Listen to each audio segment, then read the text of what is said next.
Hey, good morning. Happy Saturday, everybody. What's going on? Hello to you, and thank you for joining us at Roleplaying Unlimited for not very entertaining stream, unless just some passive D&D chat is more your thing. And if you do want to participate in the chat, I do encourage you to check us out on Twitch, as that is the primary chat that I'll be paying attention to here. We're streaming to 4 different places at once, so trying to actually do what I'm doing here as well as navigate those 4 different windows at the same time is not going to be an option here with any degree of certitude.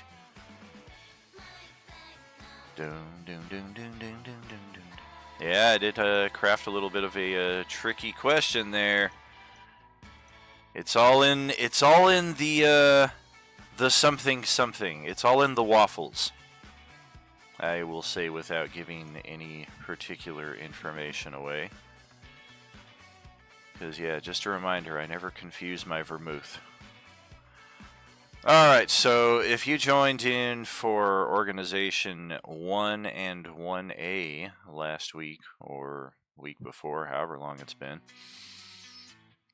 you kind of know what we're in for.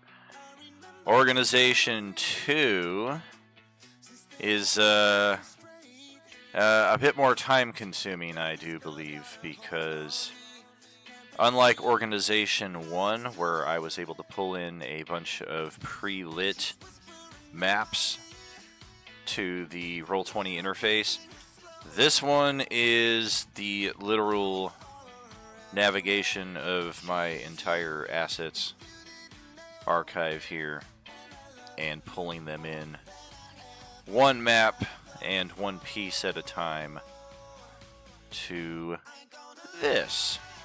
If you've not crafted Roll20 games on your own, this is a peek behind the curtain as to what it looks like when I'm changing over our different maps. And I know I initially said that I was going to start over and craft everything on a new Roll20 page, which I did do with the aforementioned pre-lit maps.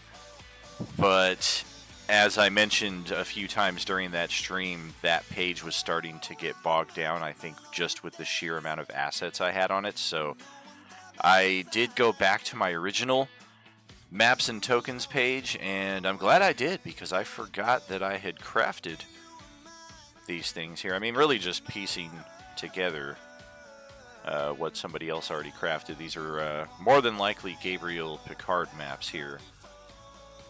But I know J-Man is in the need for some maps for his next campaign, and in the interest of trying to utilize what we have here at Roleplaying Unlimited and not double spend, because we can't use the same account, but I can share my assets with him by creating a game page and then giving him GM rights over it. So that's kind of how we've gone about using my assets for him, but it does require a fair amount of work and navigation. And yeah, this Rivertown is just larger than expected.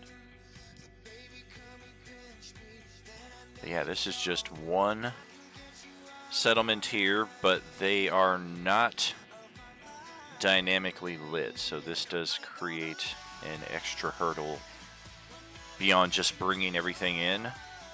And then for those of you who may be wondering what the little pop-outs here on the bottom, it's the second story of these buildings. So I don't know if it's something... Usually what I would do is just try to layer it over, but a lot of times the dynamic lighting doesn't transfer from one layer to another. Like I would have a line going through here for level 1, but then when you get to level 2, why is there a line going through here kind of thing? So usually I would end up just porting this over to a different page entirely and then moving the characters between maps as necessary. Oh man, what's going on here? Slow, slow, slow. Is it because... Okay, I think that's what it was. Alright. Well, maybe not. Oh, for crying out loud. Come on! Get out of here. Alright, get that.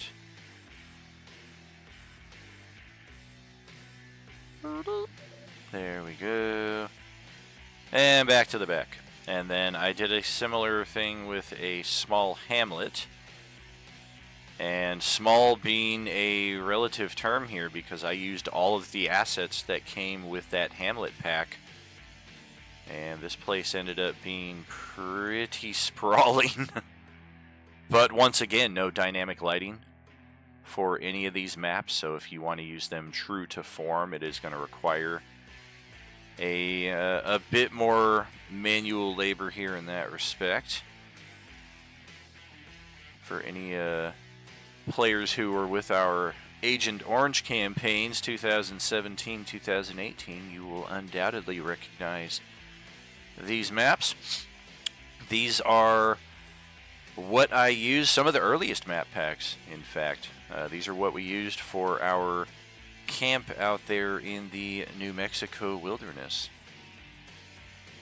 Definitely our camp was not as large as this. And I do believe I discovered... No, this map is fine. The Hamlet map is entirely single story. It's when you get to the next map here, the small town. This is where I think I gave up however many years ago that I first started doing this project, back when I didn't have this many assets to have to navigate. But once I realized, okay, I've created this small town, pieced together everything as I would like it here. Ironically, the small town is not as large as the small hamlet, but almost every one of these rooms has a second floor. So I need to come back to this, and I can't do it the same way that I was doing the River Town, where I just kind of have the map pulled out below. I have to create an entirely new game page. So just more work ahead. And then the Medium City, this one, probably the most creative one I did.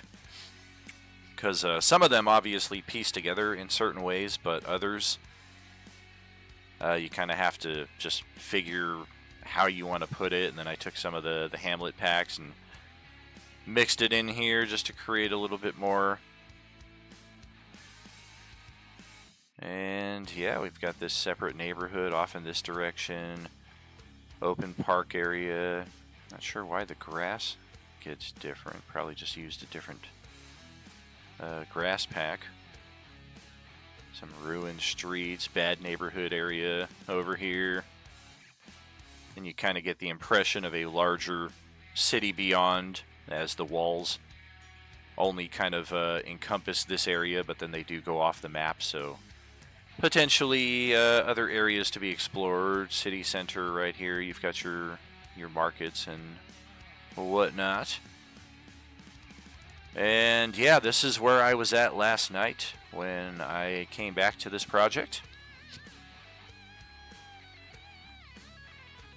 And then everything that we see in these folders and these tokens are what I was able to get done last night. These I actually already had in this game page, but they weren't organized into a folder, which they definitely need to be. Otherwise, there's just going to be, when all is said and done, thousands of haphazard maps that are impossible to navigate on this screen. So graves, we've got some other options here. Again, none of these are dynamically lit, so if I choose to make use of them, or if when I bring J-Man onto this page and he sees a map that he likes that he might want to make use of, a little bit more work necessary. But yeah, a lot of these are pretty cool. Most of them never used. I bought most of these map packs because I needed this. I needed a cemetery. So I bought this $5, $6, whatever pack for this one map. And I think I used this in Agent Orange back in like 16 or 17. Ben played on this map, I do believe. And then the rest of these maps just kind of sat around unused. They got lost in the deluge of all the other assets that were purchased. So that's what this entire game is about here, is reorganization and getting this all set up in a way that is palatable and easy to navigate. Yeah, some of the random grave assets packs here. They gave me a tree, a great oak, some unearthed graves, some skeletons, some skulls, some tombstones, and Yggdrasil Village. This could be useful for any number of things right here. Kind of a different style than we usually use at Roleplaying Unlimited. But it's a beautiful map.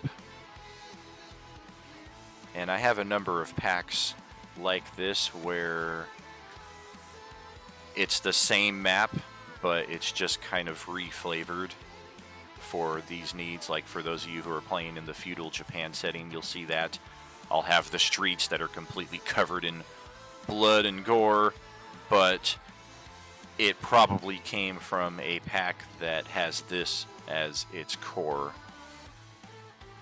And then this one is a little different. It actually has a different map entirely, which is unusual. Just kind of cutting off the north side of it here and creating a lake. Otherwise, this is all mostly the same. And yeah, we've got some at night. Yeah, I definitely think I may still need an upgrade or two on this PC with the new RAM cards and the video card, if it's still having this kind of lag coming in. Massacre, yeah, this is like what I was talking about if I were to use this for Agent Orange or our Coalescence Chapter 4, the Sea of Slime, yuck.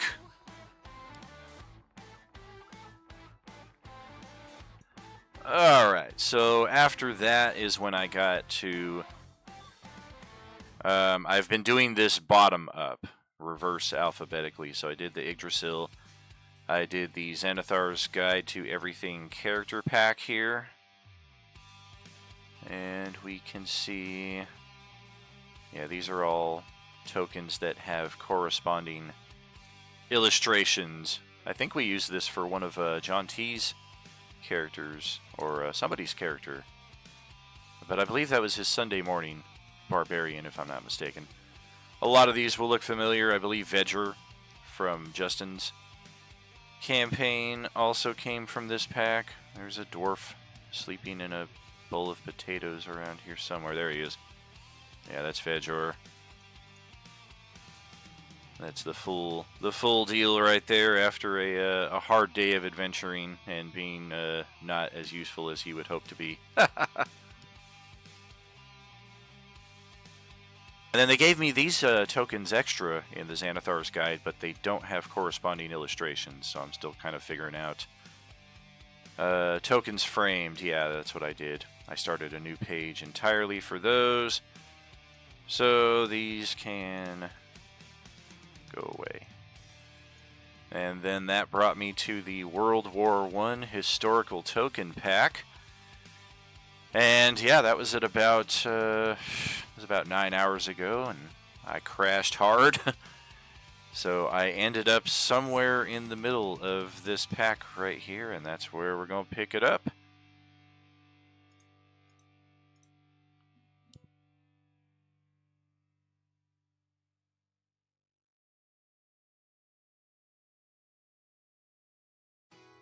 So yeah, what's everybody got going on today? What y'all doing?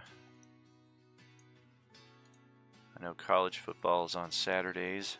I do not miss working those days in the sports book, but anybody in particular enjoying some foosball today or what have you? Got our Anzac rifleman here. We used one of these for Justin's character.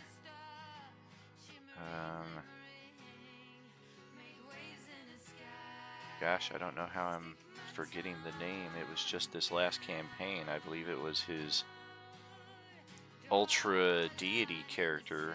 But yeah, I'm not having a little trouble with recollection. Tariq, yes, thank you.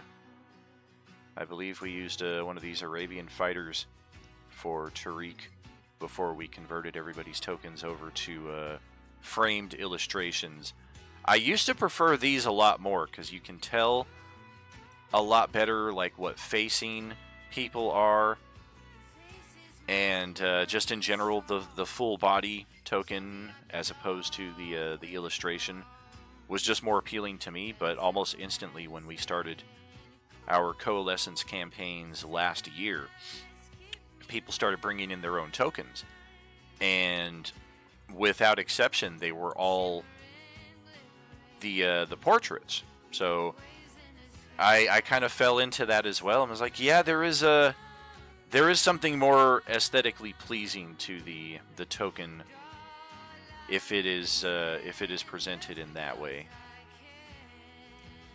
Because some of these, I know, even with name tags and what have you, they can get lost real easy. People kind of get confused as to who is who and what have you.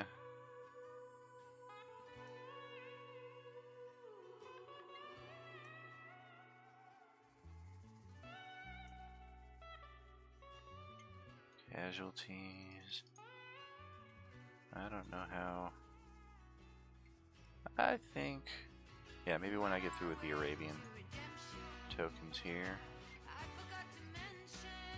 Get to the British after that. Okay.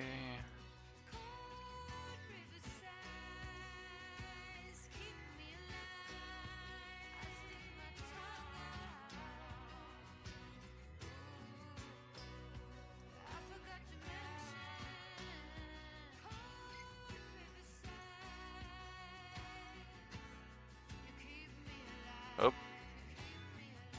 Hate when I do that. There we go. Oh, mounted on the rifle, you say, huh? Yeah, it's just weird. Like, that is technically like what it should be. Like Westy and I were talking about a number of sessions ago. It's like a 1x2, but it just looks so weirdly stretched that way, whereas this looks more true to form as the artiste intended.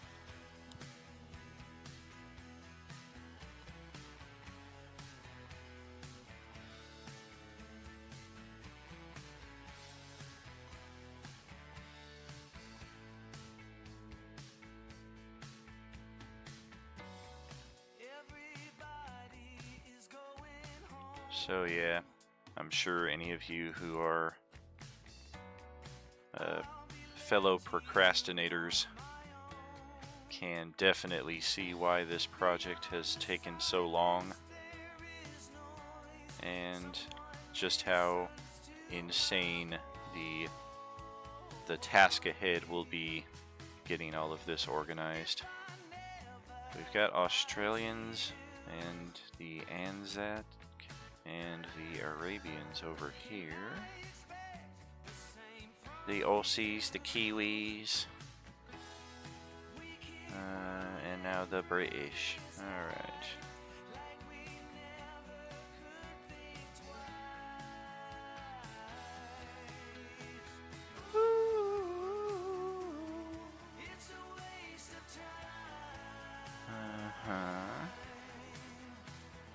One, two, four, five, six. Oh, crying out loud, come on. This is also demonstrating to me that I don't know where I'm going with that, but yeah, there's a lot of pain in my wrist as I am going through this this process. So frequent breaks are called for. 8, 9, and 10. There we go. I've been doing them 10 wide, I think. Yeah.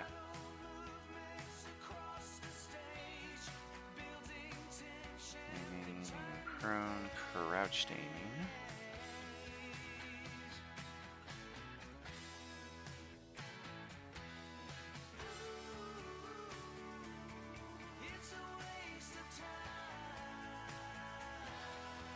Yeah, here we go. Lawrence of Arabia. This is who we used for Tariq originally. Just somebody who was shrouded and you couldn't really tell what he was.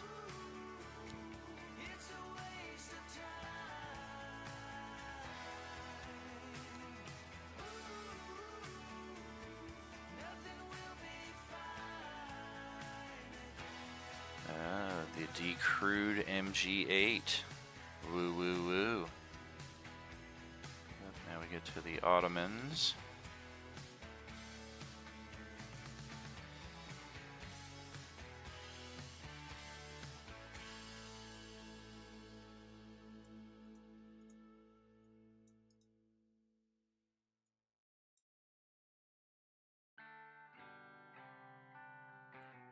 Melee. What's this guy got? He's got a club? Or, yeah, I mean, it sure looks like some kind of club or torch. Huh. Interesting. Change the helmets. Headgear. Granada. What's happening, dude?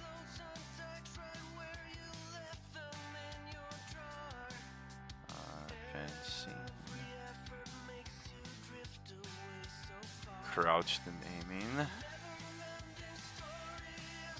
Yeah, I definitely prefer the map side of this more than the tokens, but the tokens are gonna have to be done eventually, so why not just do it? Because then I'm gonna have to skip through and try to figure out what I did and what I didn't do.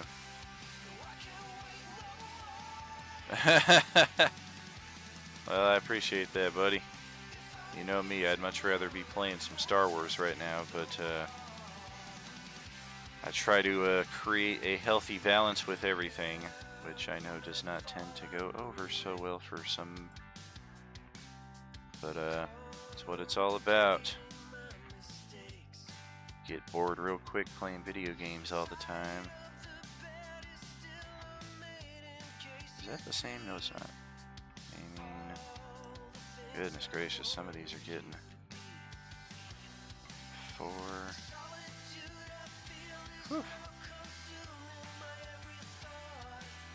They are looking a little similar. Crouched aiming 1. Now the text is spilling off. There we go. 1918 2. 1918. Oh boy. Yeah, much better.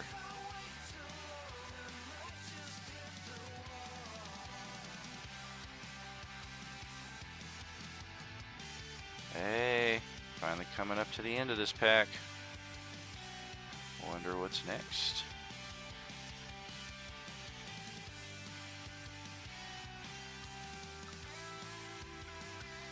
And 6. 5, 4, 3, 2, and a Decrewed Vickers heavy machine gun. Pretty cool. Alright, so that is it for pack number 3 of 5,000. Oh boy. I don't know if I can knock out 10 of these each time I do it. We'll eventually get there. Alright, so we need a new folder. Okay, space pack. And we need a page. Yep. Definitely one of the earlier packs that I ever purchased. The first game that we ever played on Roll20 was our Star Wars What If. And yeah, I think it's worth a brief jump out of here real quick.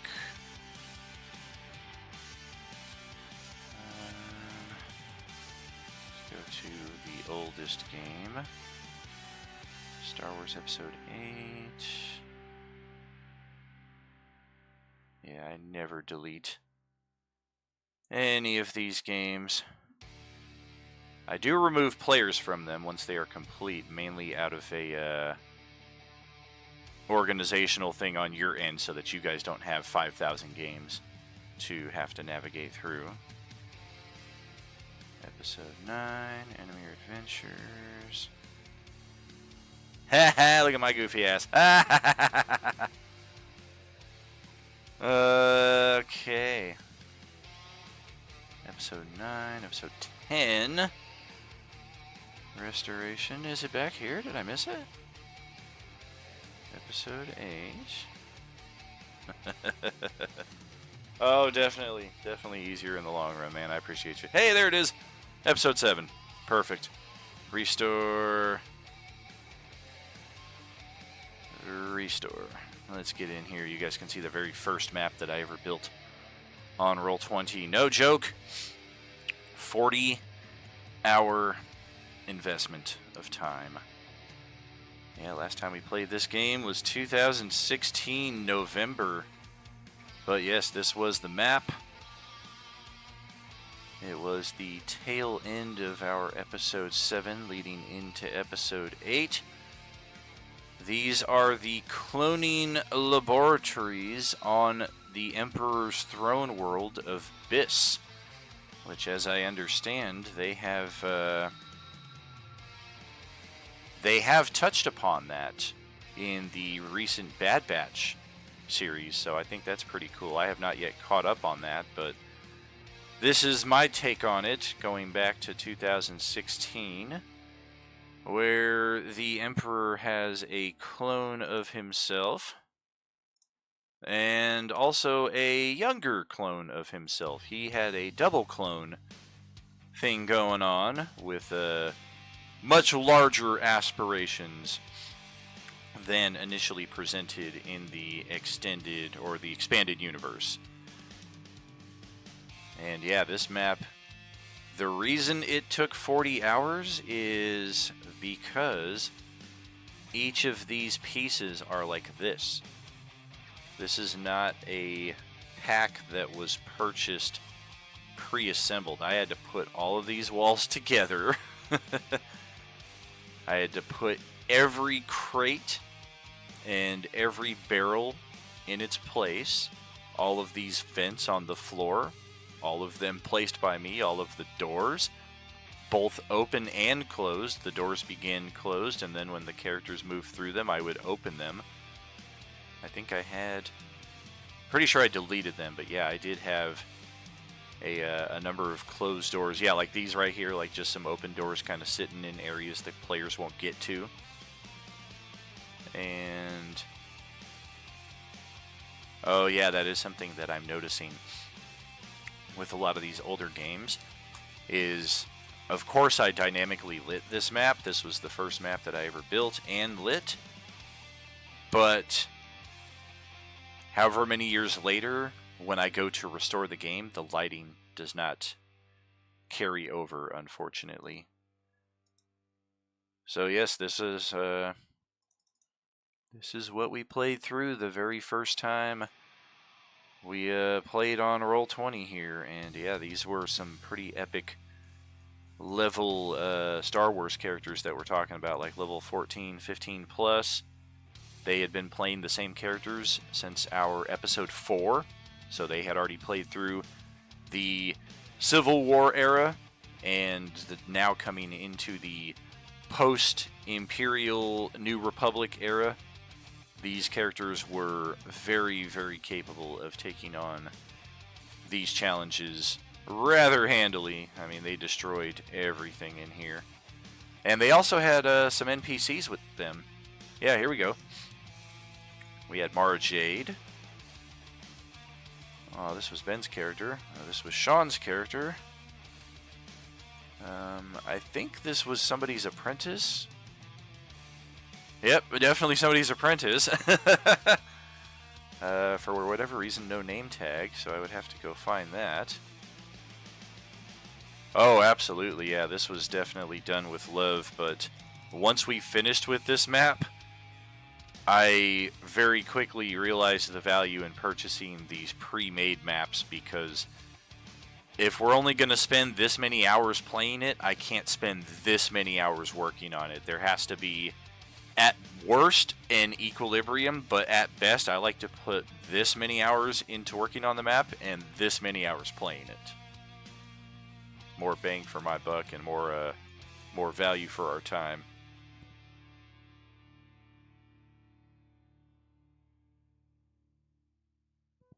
Yeah, we didn't have too many extra maps here. We had the cloning lab aboard the Executor. I really liked the look of these maps, but these were also very similar in that respect, in that I had to, oh, nope, I'm wrong. This map was pre-built just this way. This looks like one that I would have built, but I am incorrect. Jabba's Palace. Underground. Yep, this is through the Rancor pit and beyond. Hey, look at that! 2 Rancors! Because they were that high a level. And this poor Rancor here just spent... Yeah, that's why it's upside down. Somebody force-stunned it, and then somebody used the move object to just pick it up and like hold it upside down in space while everybody just hammered away on it. Like, it was so cruel.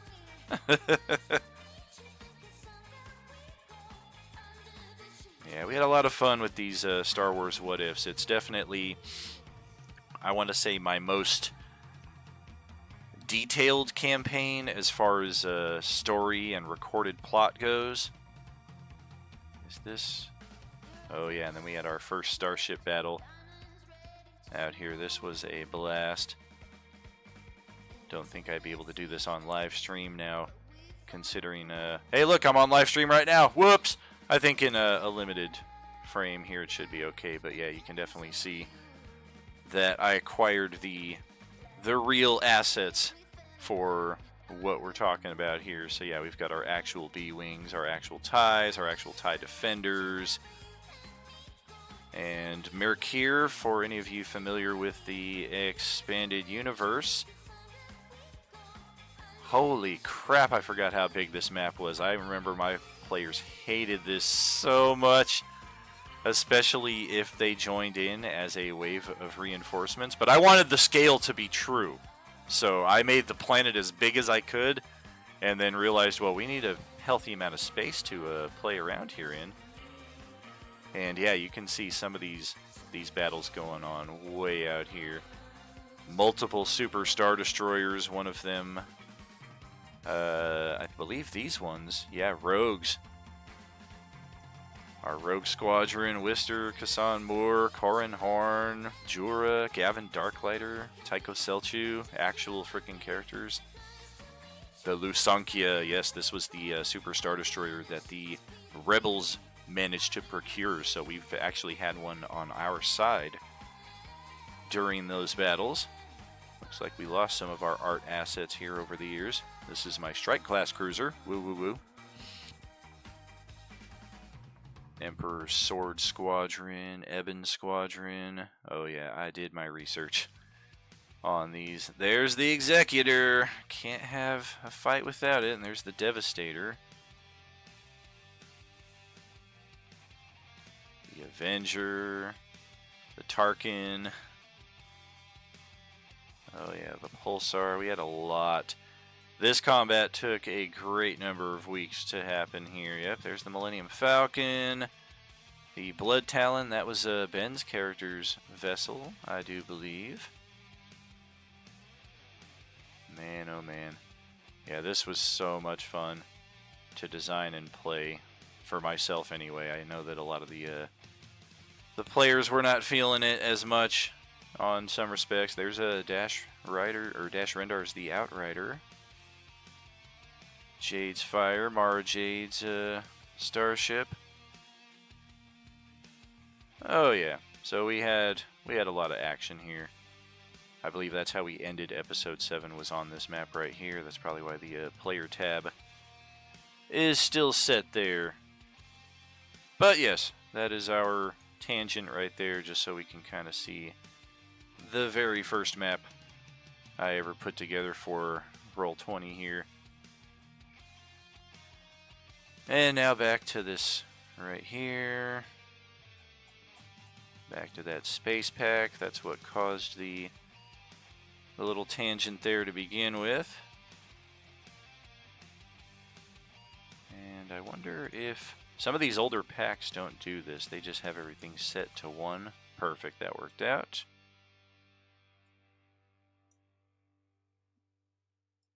Have some asteroids. I think we'll use some of these starfields as the backdrop.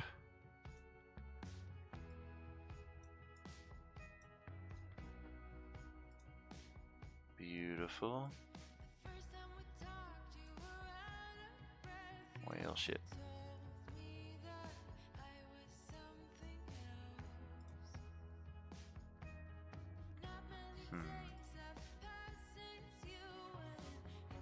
Oh, I don't know. Let's make this one 25, 25. Should be a quarter, yeah. Likewise.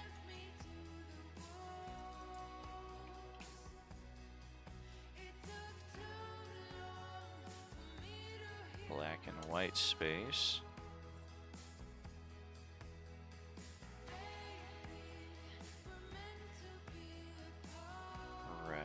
Okay, so then Starfield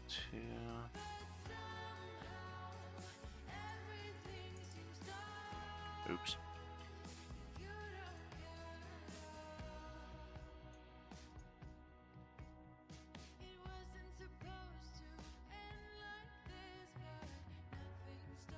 Okay, that's what I did. I fucked up on that one. That's how that should be.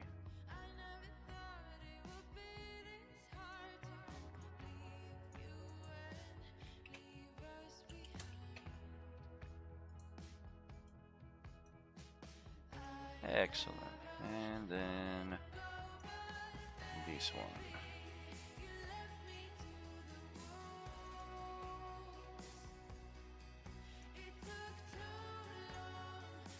Excellent. Alright, so now we got a nice space backdrop here. The rest of this just drag and drop. Asteroid. Small, medium, large. We got black hole sun. A neutron star. I feel like that kind of blends in already with that one, so probably better putting that one over here. A blue sun.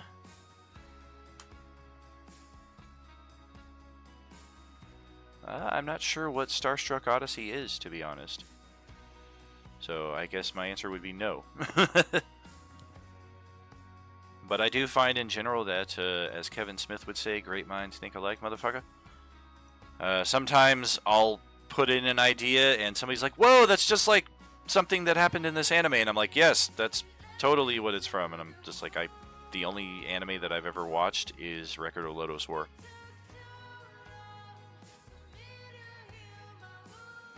Hey, a Sapphire Nebula. What's going on, Sapphire? If you're out there with us today. Garnet, Fuchsia, Emerald.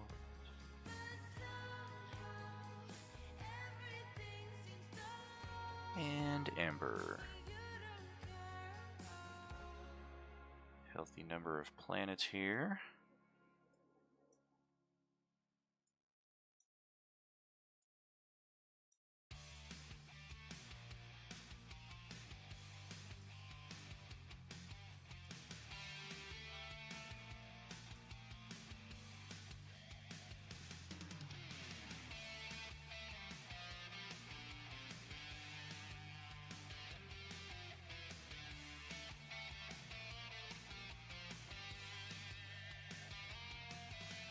Oh, there it is. Get your Astomos.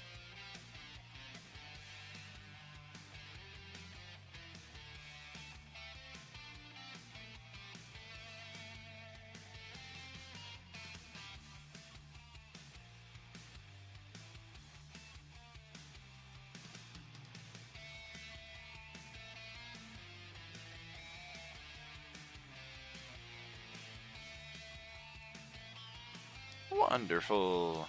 Alright, and there is Space Pack. Alright, back to... Oh. Oh, it only has the one thing. That's right. Okay. So now we have the World Map Maker set number 5 for the Arctic region. I wonder if this is what I think it is. Yep. Sure is. Oh, man.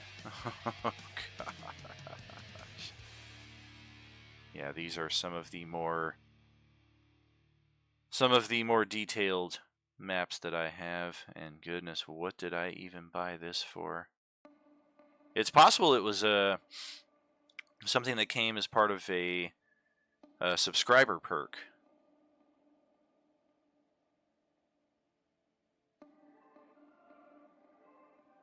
Usually things like this I found, like something like this, like a small town representation that I thought was good, so I bought the whole pack for that.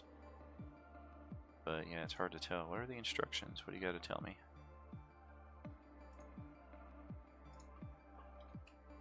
Arctic World Maker, I think, would be our most concise.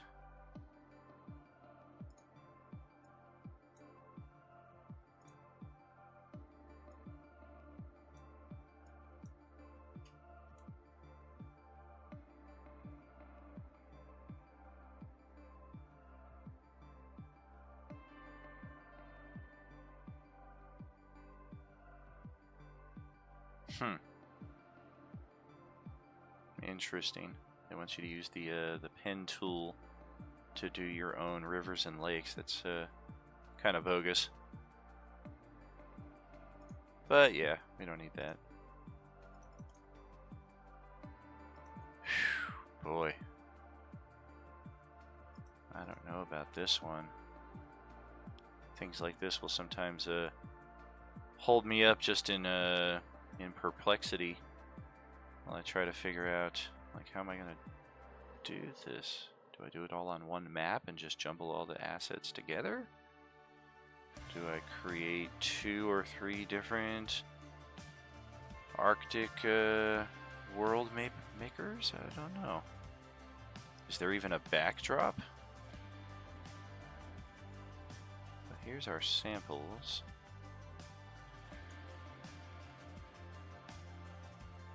That's pretty cool. Not crazy about the watercolor choice, but whatever.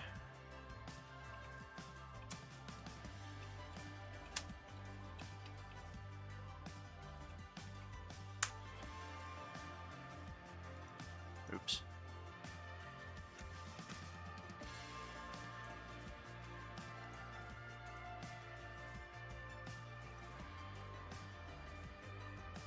Oh, goodness gracious.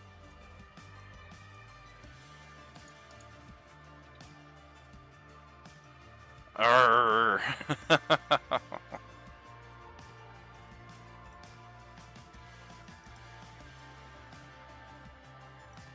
There we go.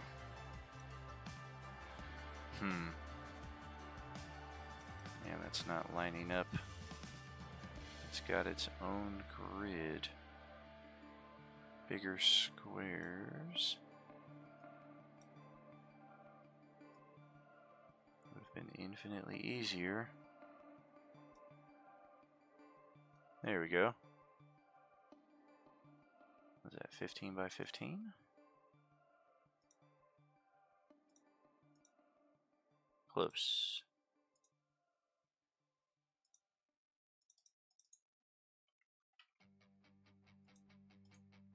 There we go.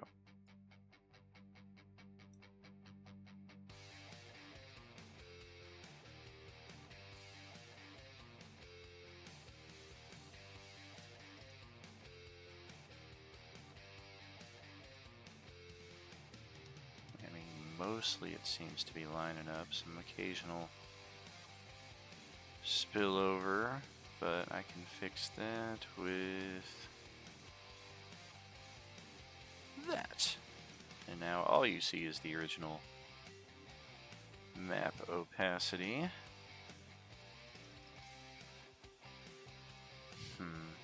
Yeah, I just don't know.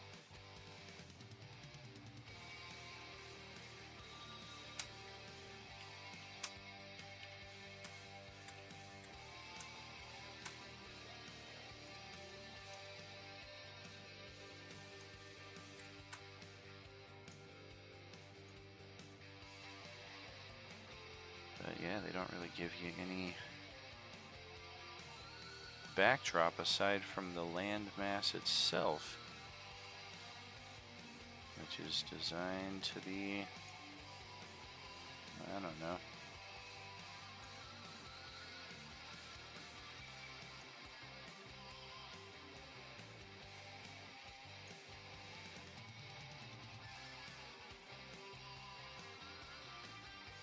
Alright, fuck it. I guess we're gonna do 4 different ones, or 5 different ones. We'll use each of these different little setups here.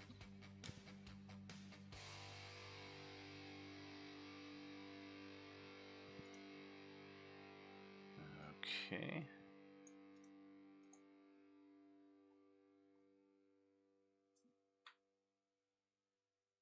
So I guess for this one, how we want to divide it so I'm not like, okay, this town, and this icon, then I'm going to come back and be like, what town and what icon did I use? Like, that'll just fuck myself over. Oh, gosh. All these extra land masses, too. I think all of those will just get their own page. So yeah, let's do one that's like all mountains. If I can.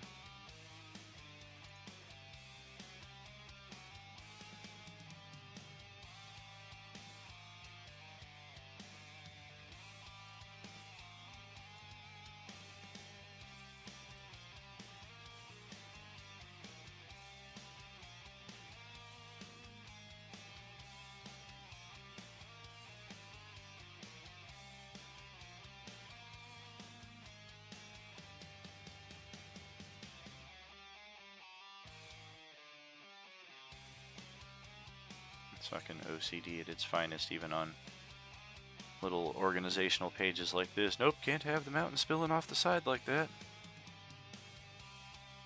11, 12.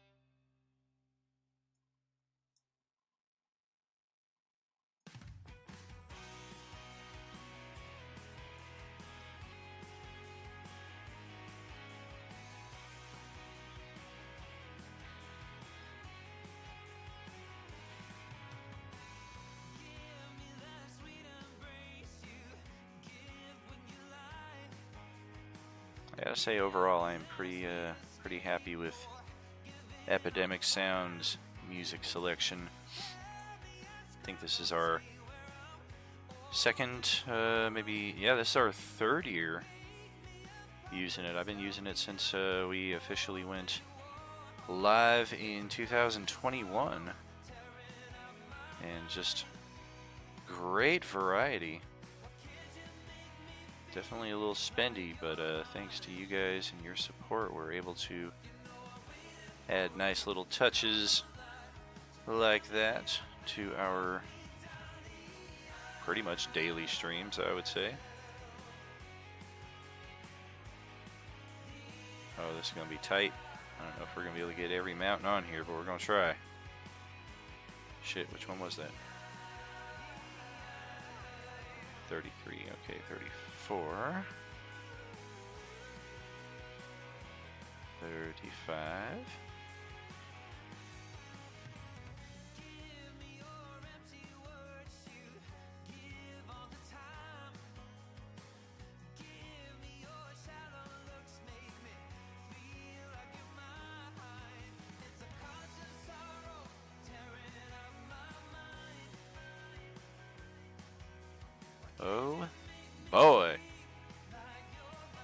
Look at that. That is one mountainous freaking continent.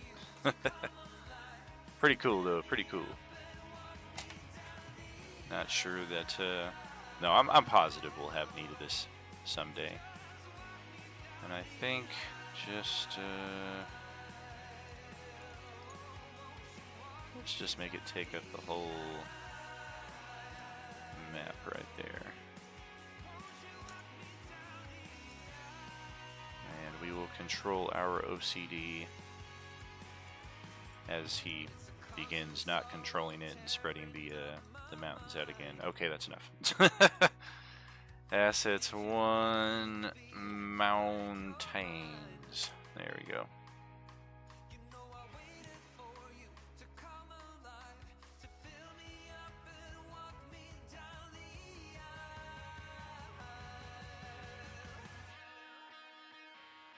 Now we got forests for our second bit of assets here.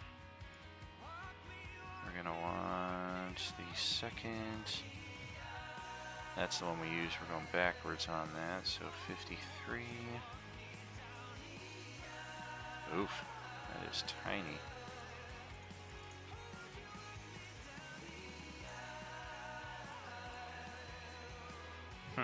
Interesting.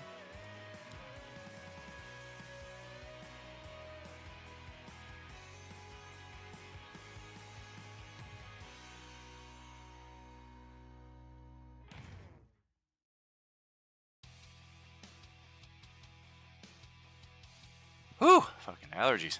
All year long, I swear. Well, if it's like that, I think we might be able to... Yeah, probably not. Probably not worth pushing. Yeah, we'll just keep it as it is. I don't know if that one's big enough to do all the trees. We might have to just do it, break the trees into twos.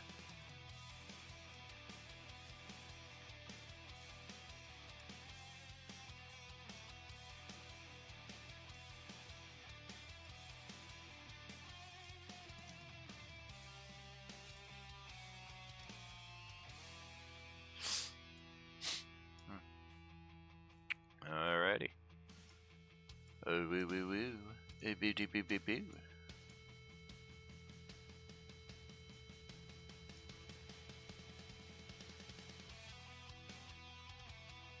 That was number 8. 9.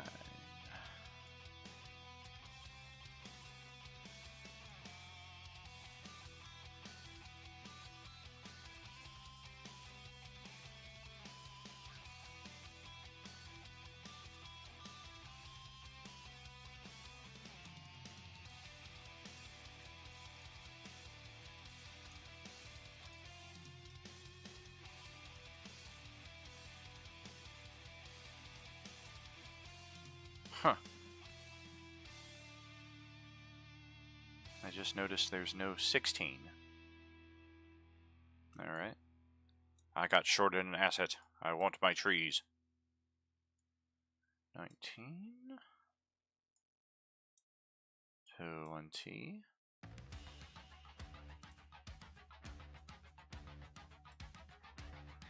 2.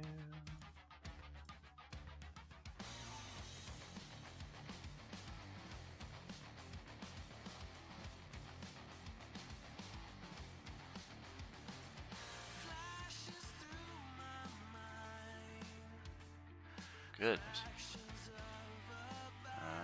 26.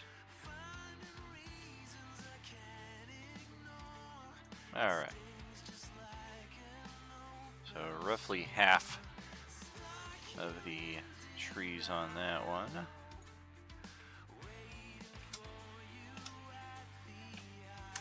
I'll do that one again though.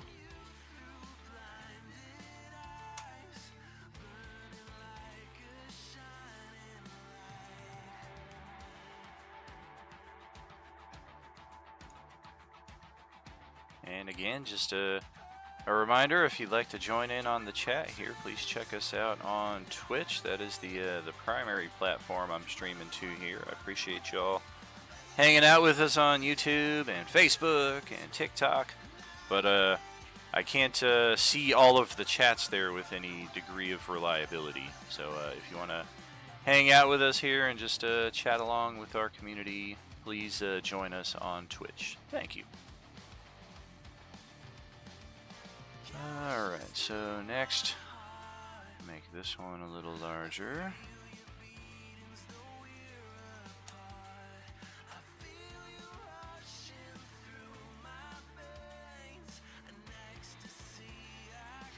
Alright. It's weird how the 25 by 25 like has it snug right up against the edge on some sides, but then there's just this giant gap of space on other sides. Weird. Okay, so we did trees 26 on there. We start up with 27 here. Okay.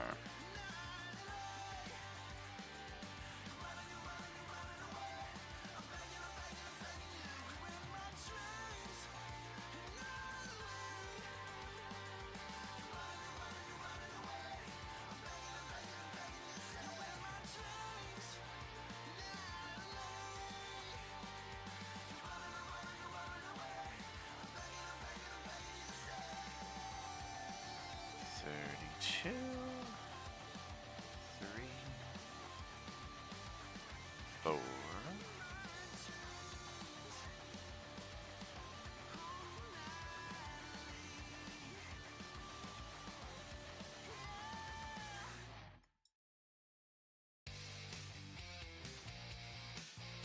What's happening, Pally? How you doing, man?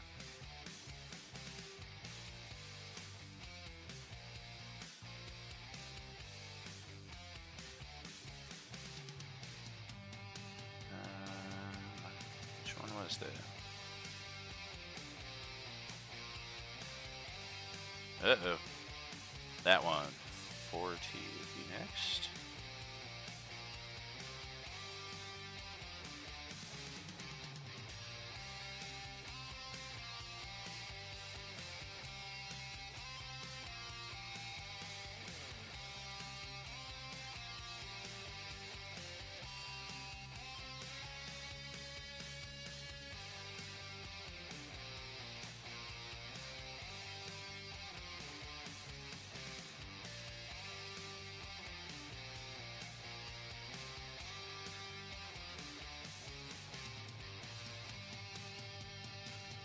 Oh no.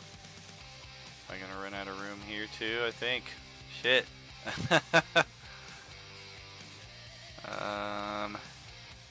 What was that? That was... no.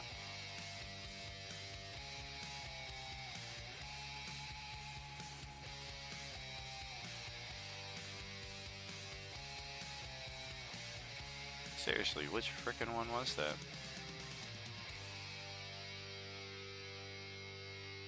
Okay, that's 48. This one? Yeah, it sure is. Huh. 49, okay. 50. I think that's why it looks weird, is it's supposed to be like that. Yeah. And then probably same thing here, that's probably why. Yep.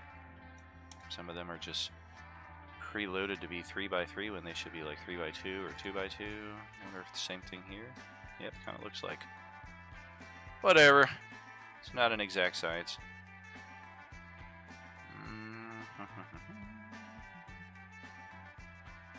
Okay, scoot you over though, because you're spilling off. Like anybody cares. 51.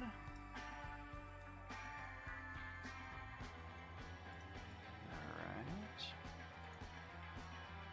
Well, shit. 52, 53. Hey, there's 16. All the way down at the bottom. Alright, so, yeah. It's not an exact science. And that works out perfect, I think. What about these?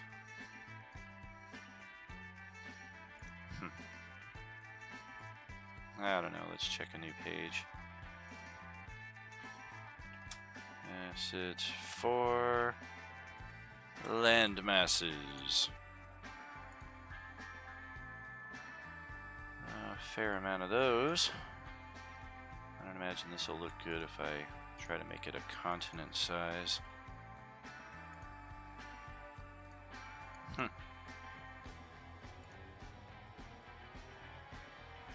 Actually doesn't look too bad. But whatever. Those can be changed as needed at a future time. I'm just going to get all these in place.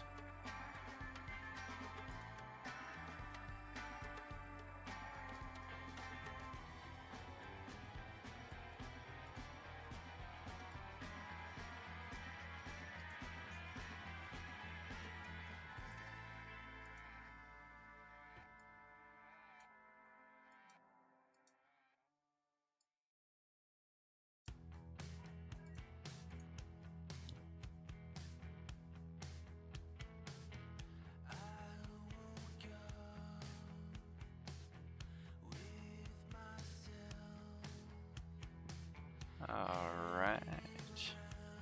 Take a little break here to snag some breakfast, but we will be back in just a few moments, friends. Thanks for hanging out with us today. Are you with us?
Well, hey there, all. So I'm back. I'm gonna be off video here for a little bit while I attend to some gardening duties.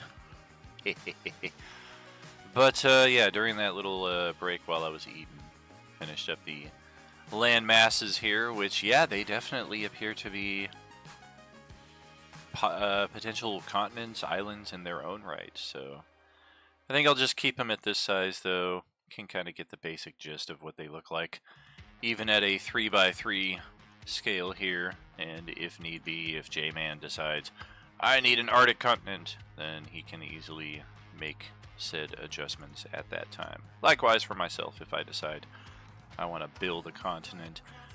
But anymore, I tend to use the Inkarnate map maker for designing things like that, because it's I don't want to say it's better, but it is better for my use as far as customizability. Like these maps right here used to be very appealing to me in that, cool, I can just slap down a continent and then I can put trees and mountains wherever I want, but Inkarnate takes that even to like a level above that, and especially with their river and lake tools, very, very handy. Alright, so next we have assets 5 are gonna be towns and sites.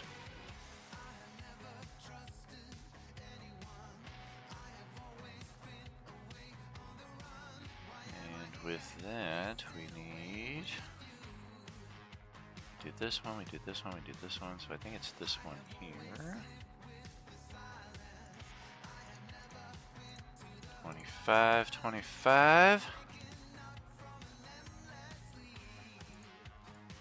Boom, boom, boom, boom, boom, boom, boom.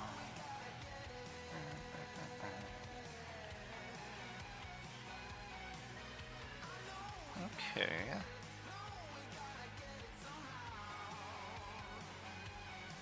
And then let's just start throwing some villages.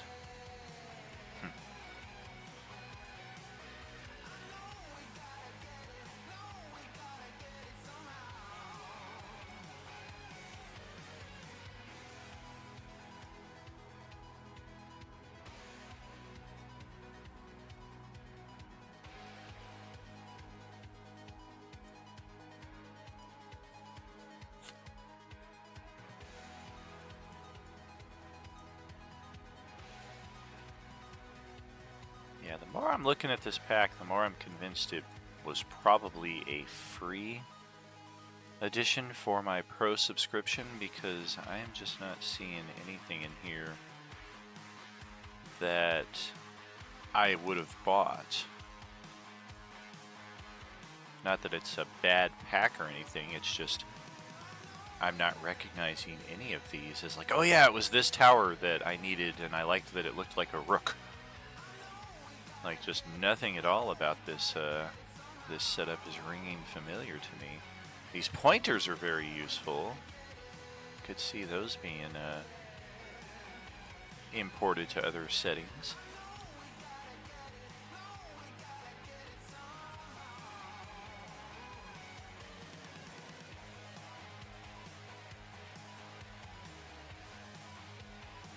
And in case you didn't like the color of stone of that barracks, you got this one. More pointers. Oh, the giant pointer.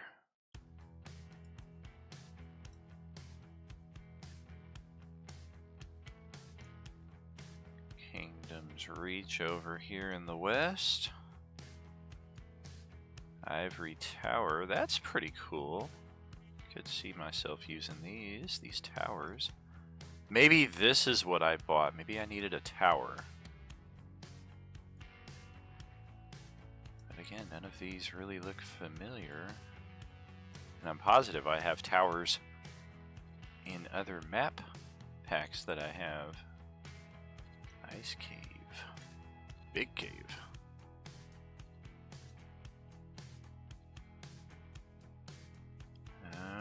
Okay.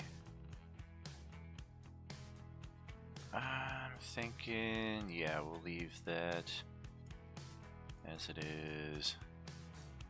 Spread this out a little bit more. Come on. There we go.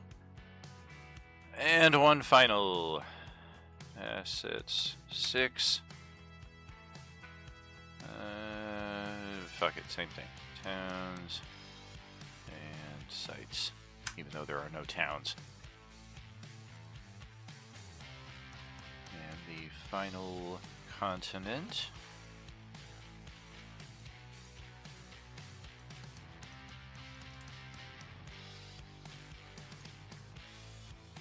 Excelente. Ice Temple. That's pretty cool. This, if I did buy this pack, this is probably what I bought it for, these temple. This Ice Temple right here, I would think.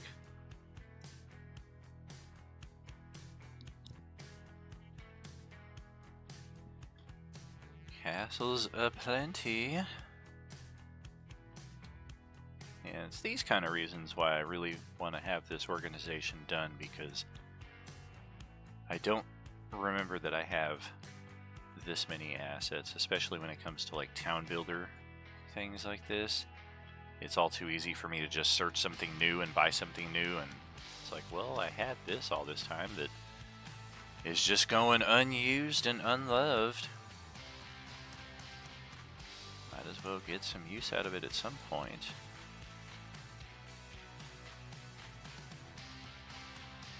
Jeez, I don't know how I thought I was going to squeeze all these in on that last map. I was hesitant to put everything on a new map, but turns out it was necessary.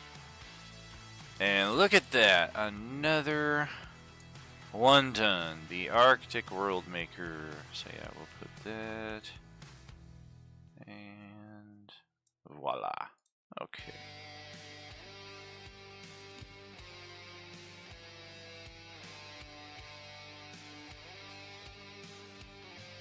Not too bad at the end of it. Ooh, the Wizard's Tower Asset Pack. This looks like fun.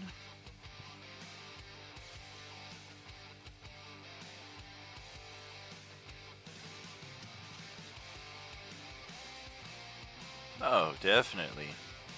Yeah, I definitely bought this.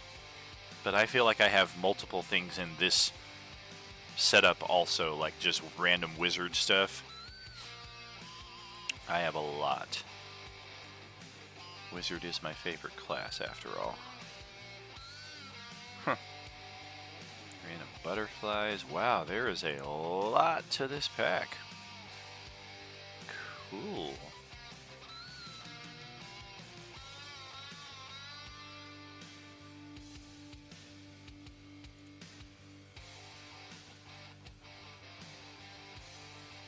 It's been a while since we've done that, but the village to pillage, hamlets, quick encounters maybe? Save versus cave, no. Huh, where is my wizard's tower? I definitely have at least one. Oh, I think it's this one. Portal packs. The Tower of Aristraz, yeah. This is the one I put them through back in the, man, maybe 2019 Enemir campaign. Yeah, and this one was kind of tricky.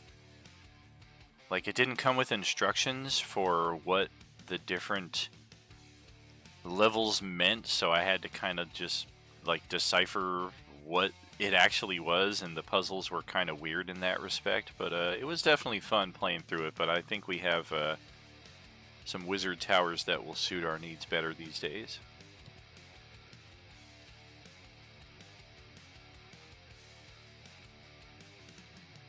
Like we have the Domain of Light, the Domain of Ice, Domain of Death.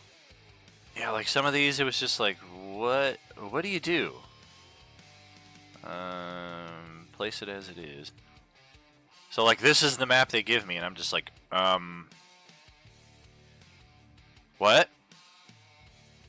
Okay, so obviously they're either starting over here and they need to get here, and this is like a energy wall and they have to solve the word puzzle to get through, or vice versa, they start here and they're trying to get over here and have to solve the same world puzzle, and then these became like gargoyle statues that came to life, and only 2 people at a time were able to solve the puzzle. That was what I used the pentagrams for. So if you were trying to actively solve the puzzle, your character had to be right here because there were consequences if you got it wrong. Like, just all of the trying to make heads or tails out of this, and then like, what the fuck is this? Can't even remember what I did for that. But yeah, it was definitely an interesting one. But it seems we are on, not the tower, but the Wizard's Tower assets.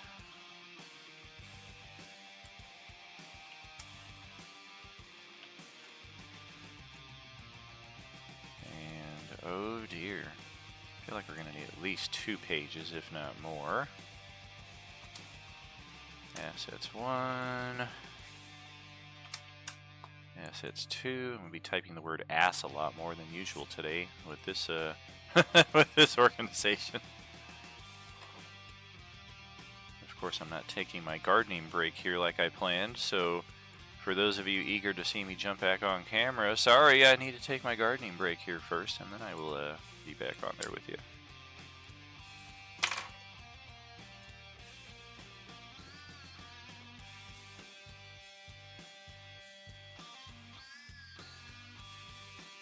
Well, alright, how do we organize this? Wow, like literally everything you could ever need. Specimen jars, wax seals, the pipe, the hat, the wizard's wheelchair. I mean, everything you could possibly want. The syringe. Wow. Alright, start putting these babies down.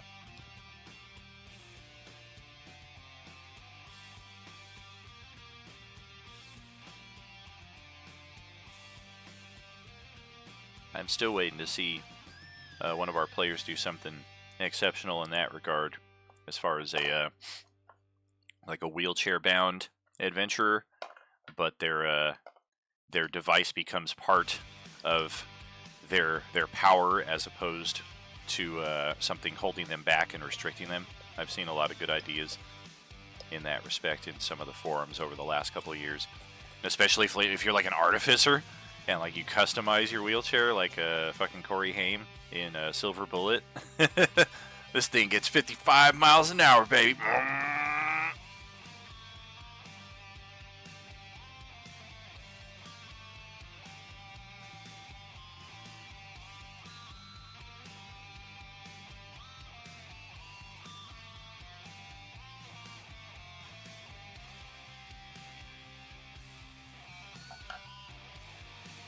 And see, here's an additional part of where I run into issues. And I'm sure it's not going to work for me now. But let's just try an example and hope that it does so you guys can see part of what I run into here. So we have wheelchair. Clearly spelled correctly. Alright. So I'm going to go up here, and let's pretend that I don't know which one of these packs has the wheelchair in it. So I'm going to search wheelchair.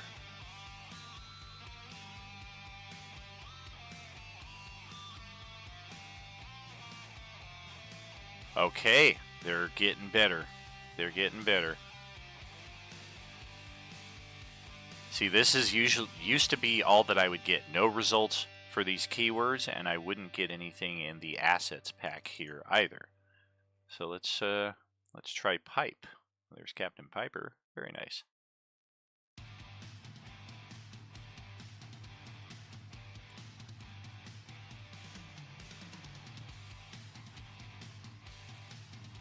Oh damn!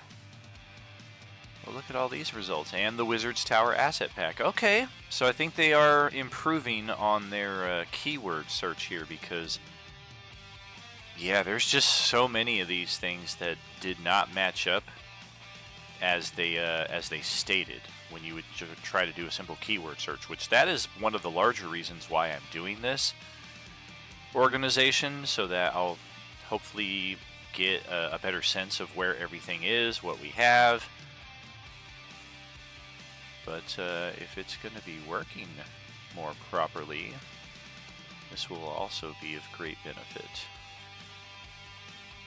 So we got alchemical flasks aplenty. 1, 3, 4, 5.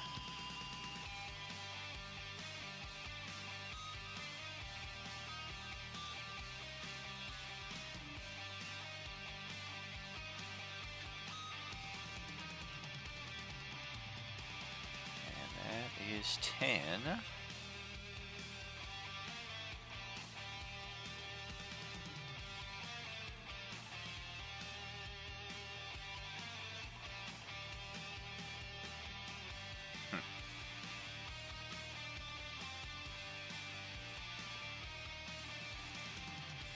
I feel like that's more how it's supposed to be.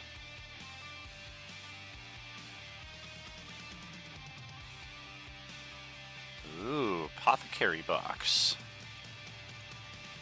Just did 2 hours of walking on jumping stilts.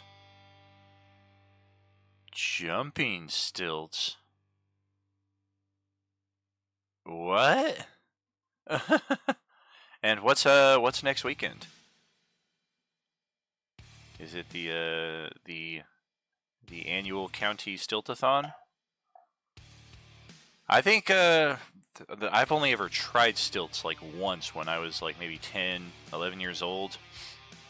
One of the dads in the neighborhood was a carpenter, so he actually like built some stilts for his kids, and then of course the rest of us got to try them out as well. And yeah, I had no semblance of balance whatsoever on that thing. I used to enjoy the pogo stick until I pogoed right into a fucking oil slick right there on the pavement that I didn't even see, and just instantly whoosh, poof, ow!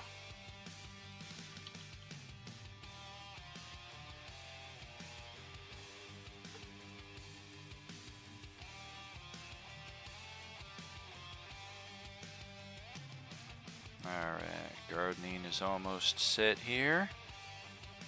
Probably hear a little of it in the background if I forget to mute.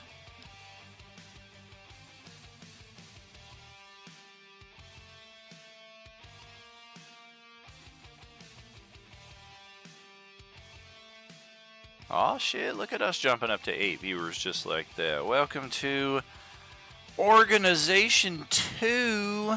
Hello everybody, how's your weekend going out there? Thank you kindly for spending part of it here on what is one of the lesser entertaining streams, unless you just want to hang out and chat it up.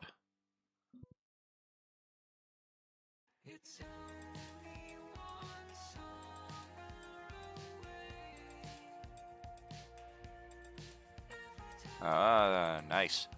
Our apothecary cabinets. So they're saying this apothecary box is supposed to be 1 by 1, so okay. And then 2 by 1, very nice. A 1 by 1 cabinet, okay. A pestle and mortar.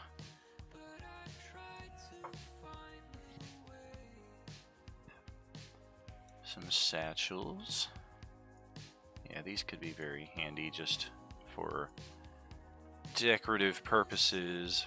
Apothecary supplies.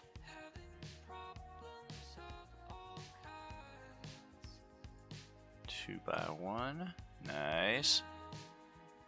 Apothecary scales. Yeah, that looks like it's supposed to be. Maybe.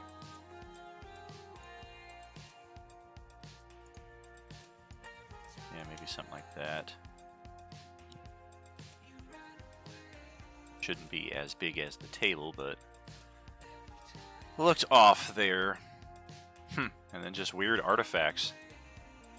Could use these for phylacteries or random magic items. Anything really. Ooh, and a Fabergé egg. I like it. Can definitely have some fun with that. Arcane circles. Yep, we've seen more than a few of these.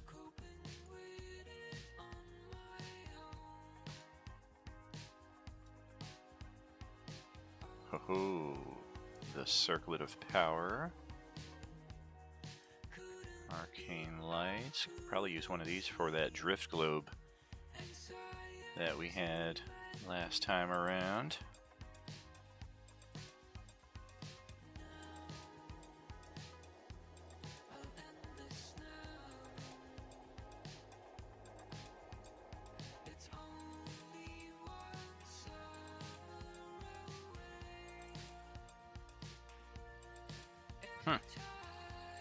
Arcane Manuscript.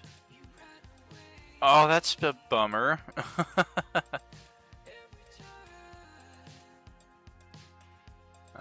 Let's see.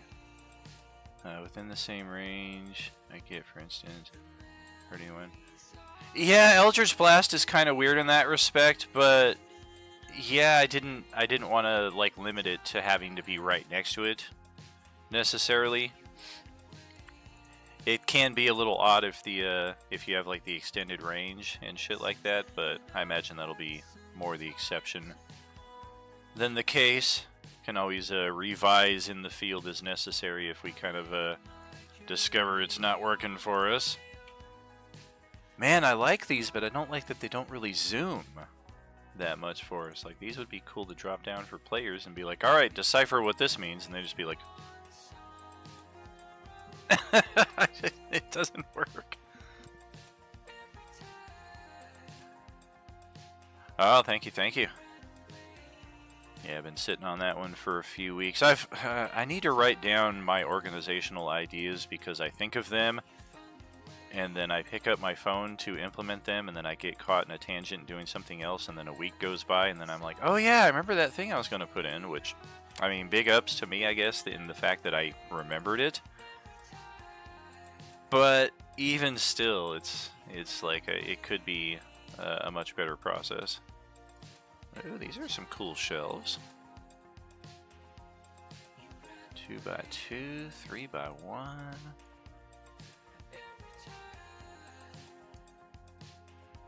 Heck yeah. 1x3.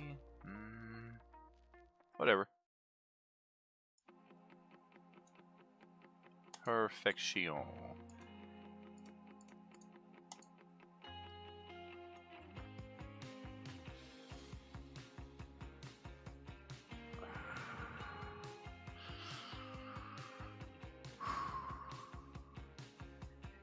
Y'all, yesterday was 3 weeks since my last cigarette. We also have it scale additional 5 feet based off of when the cantrip damage scales. Interesting.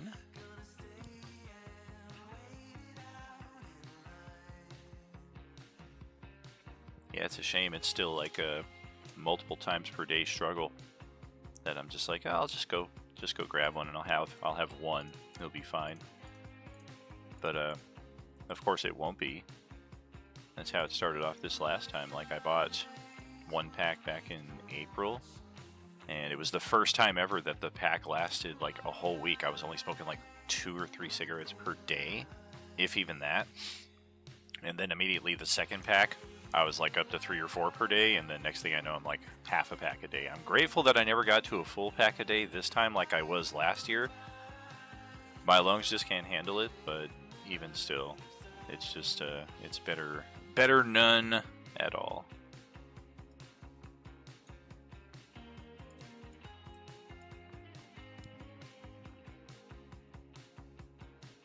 Oh, bandages. Very nice detail.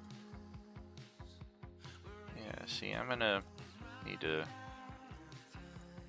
find a way to move a lot of this stuff into our current need. That bone saw looks really weird. There we go. Something like that, probably more Bone saw is ready. Empty book stand. I want a book stand in real life, because like I'm saying here, like my hands are like hurting just doing all this stuff. Like I spend so much time of the day like manipulating shit with my hands, especially when I worked in the sports book, just constantly like just punching in fucking betting numbers all the live long day. Didn't do me any favors in the long run, but a book stand definitely sounds like a nice thing just to like set right here and just have the book there so I don't have to like fucking hold it.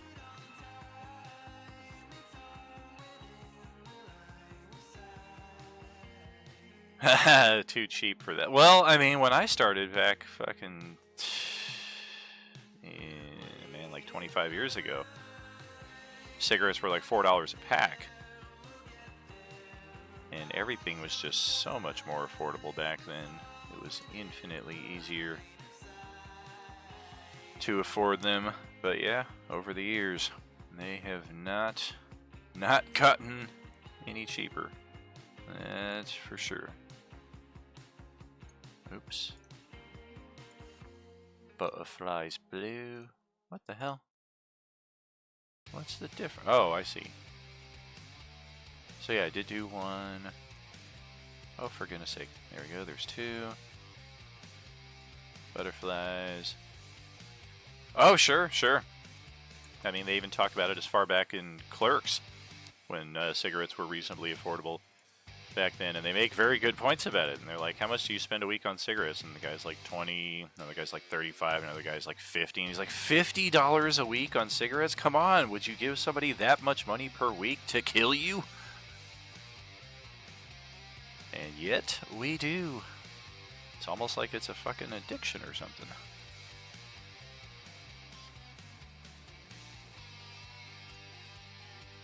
Yeah, that's a lot of butterflies.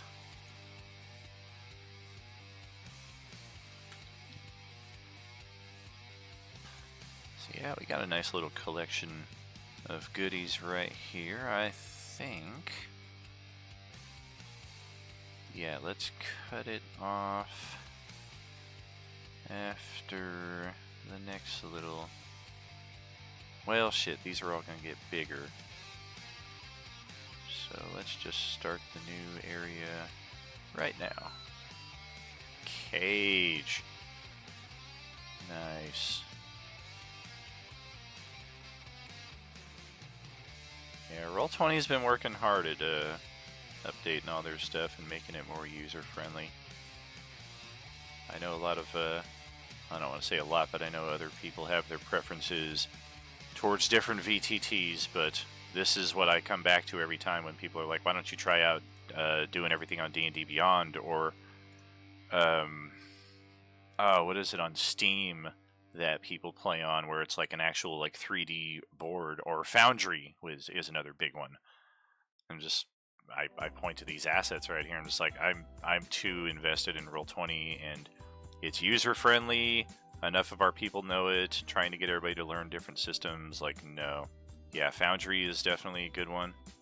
Hero Forge might be the one that's on Steam. 2, 4, 7, 8, 9, 10. Okay, that's 10. A Chimera Frog Scorpion. Wow. A Chimera Owl Boar, Chimera Snake Octopus, the Cloning Pod, wow, another Cloning Pod, holy crap, a Quaddle, 4x4, woo, the Corpse Burnt,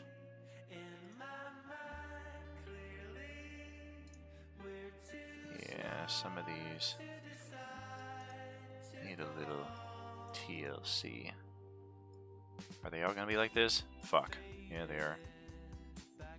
Alright. That's okay.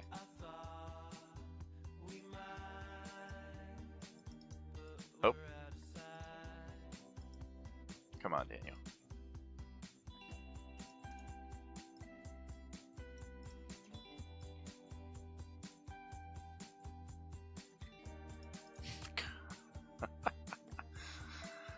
Why do I care? Why do I care? Alright, let's get these ones just out. Yeesh.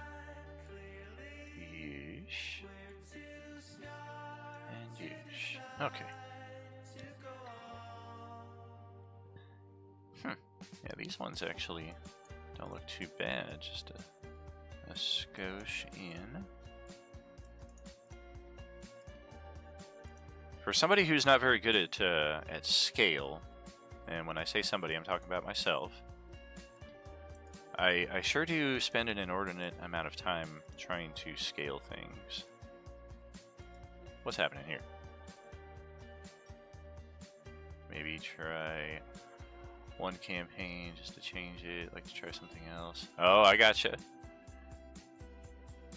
I'm not opposed to learning different things, to playing on different things. The big thing is getting everybody collectively on that, and then primarily any kind of expense. As I understand, Foundry is one of the pricier ones. Like, not only, and I could be off base on this. I don't want to give them like a bad rep or anything, because I hear nothing but good things.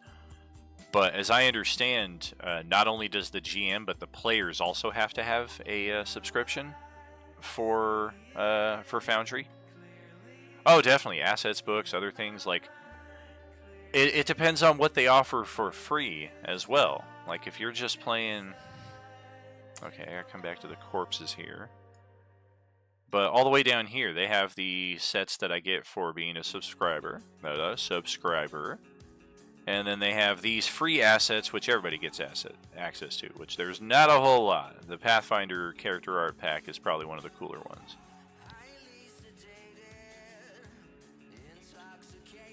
Others here, like you got some decent maps that you can kind of play around with. This is what Justin used largely to craft his campaign, because he's a free player, and they gave all of these maps right here for anybody's use. You just have to light them up yourself.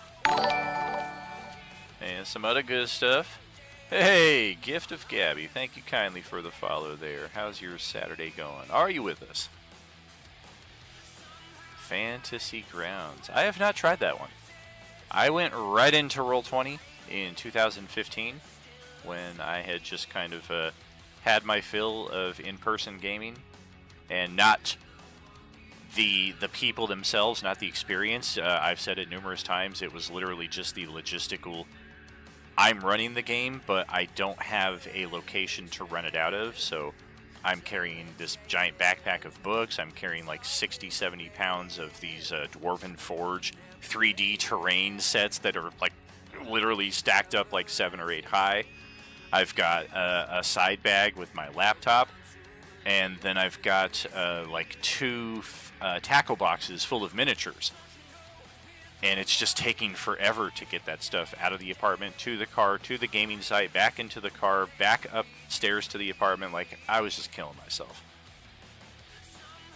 So this is infinitely more preferable for my purposes here. Alright, back to it though. We've got some more specimens here for our Wizard's Laboratory. Well, that is just all kinds of cool. A Xeno what? What's a Xenomorph? A crutch? I don't wanna be a crutch.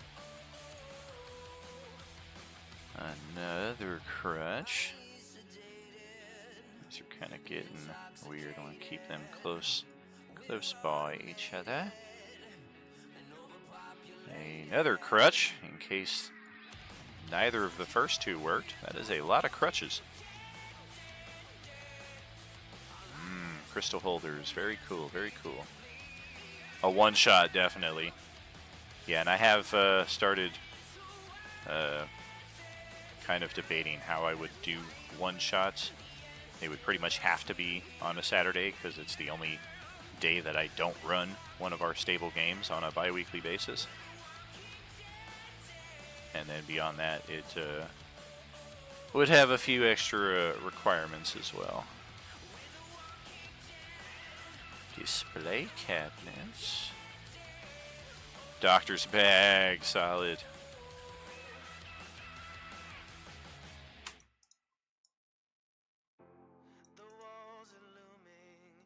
Look at this, up to 289 follows right here. Inching up on that 300 follower count. It's a nice organic growth here at Role Playing Unlimited. Don't really do any promotions or marketing or anything like that. Pretty much just word of mouth and our players who join and follow along for the adventures, and the occasional friend or fan out there who enjoys what we're putting together and wants to be part of the experience. An electric chair! Nice!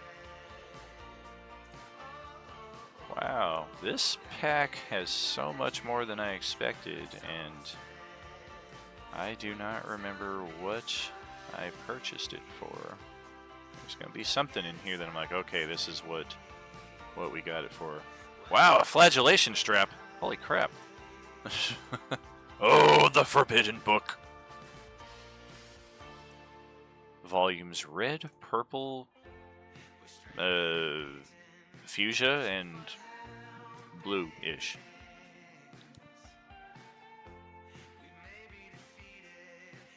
A giant clock face 4x1. Okay. Yeah, and this is also part of the... It's never going to be perfect. It's not an exact science. I mean, I'm putting all these in right now, and I'm like, oh, cool, I have this, and I have this, and I have this. But who knows when I'm next going to come back to this page, and then when I come back to it, I'm going to look at this and be like, what is this? It's a giant gear? I mean, yeah, you zoom in, eventually you can probably tell, like, yeah, this is a clock, you can see the hands and what have you, but a lot of these things may not be as easily identifiable on future visits. But you want to have them here anyway. Ooh, the Gothic armchair. In a variety of colors. Dibs on purple.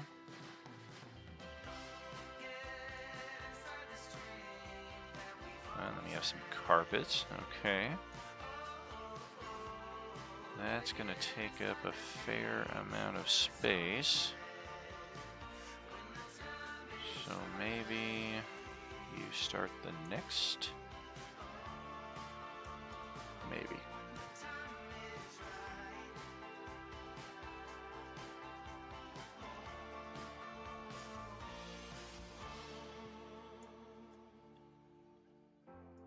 Yeah, I think we can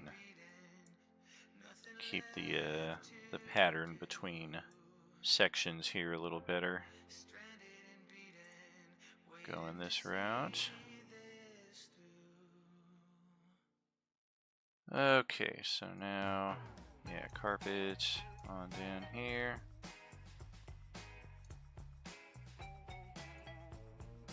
High back chairs.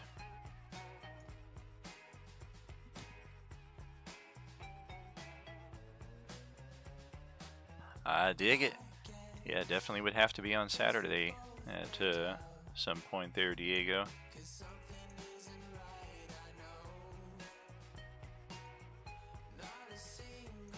Let's get these in a row. We already did the couches. Oh shit, not these two. These two high backs. Gothic king bed. Don't mind if I do. And a vanity. Gothic mirror, mirror on the wall. Who's the most goth of them all? A grand orrery arm. I mean, somebody get the stick. There's the occasional asset that I won't even bother to drag onto here, and something like this, it's just like, yeah, what's the point? A gear cap. Boop, boop, boop, boop.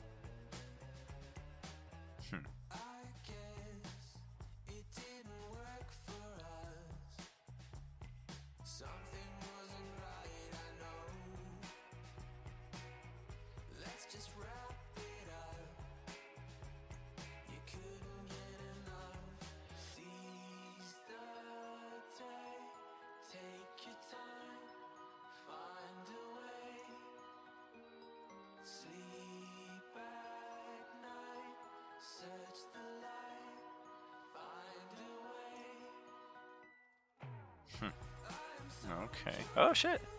That's pretty solid. I dig that. The grandfather clock. Hand crank. Hourglass. I guess we could.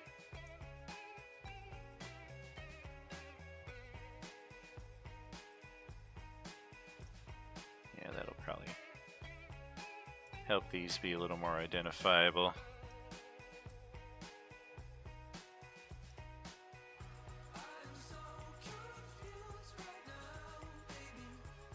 Ah, some Nag Champa. Very nice.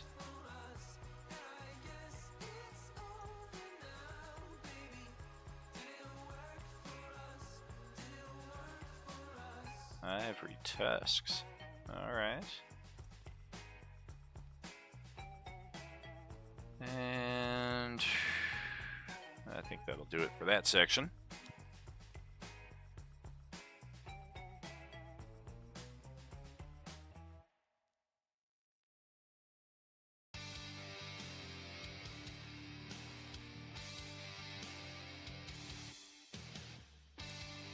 Alright. To finish off this page, I definitely have more than my fair share of crystals between the different asset packs. Plenty of crystals. Some maps that are actually crystals built into them. A machine! Oh, machine 2. Ah, the magic cloak.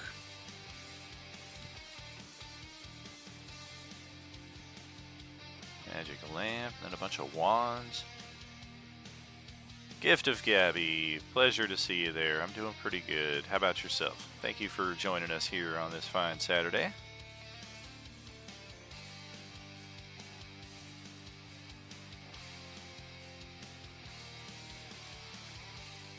So many wands to sort through. That one just looks like a bat.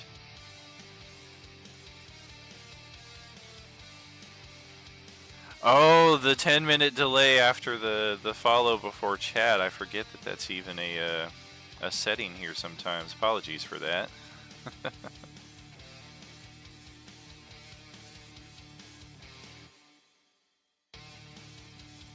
Just saw the best insult. Oh yeah, the bot protection for sure. Hopefully I'm not about to be insulted with the best insult ever here though. I feel like I just walked into it. Ba-da-ba-ba-da-ba.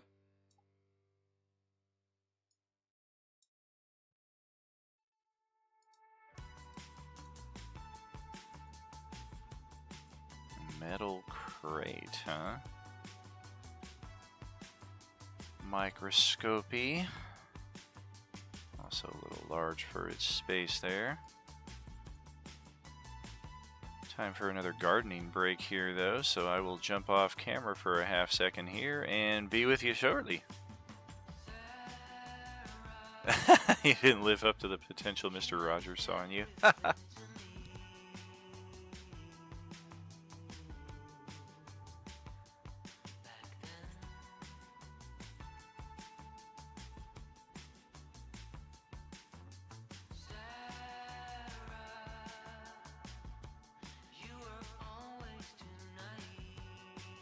I mean, I would not want to be hit with that in the crux of an emotional disagreement. No lie. Oh, what else do we have here? Mounted base, huh? Oh boy, mounted crystals. So much to do. Orange, purple. Oh, hell yeah. I got a Hannibal Lecter mask. That is fantastic.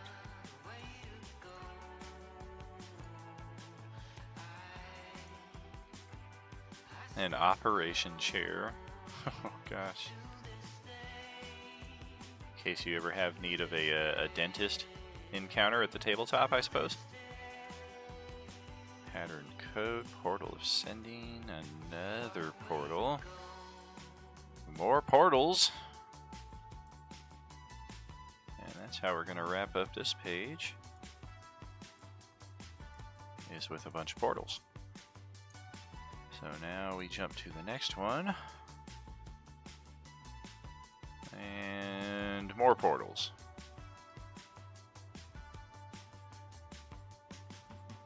Bob Ross wouldn't even say you're a happy little accent.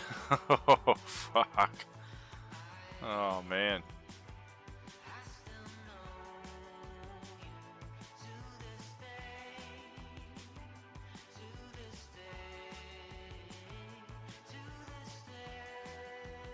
Ah, that's what these are.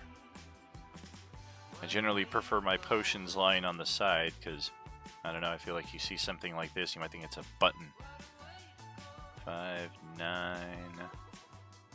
Ah, yeah, the torture chair for the tattoo stylist there, yeah. Could also be a good old-fashioned mimic. Wow, they really went all out with their potion varieties here. And then they gave you a potion rack. Nice! Seems like that should be like that, yeah. Scrolls for prayer.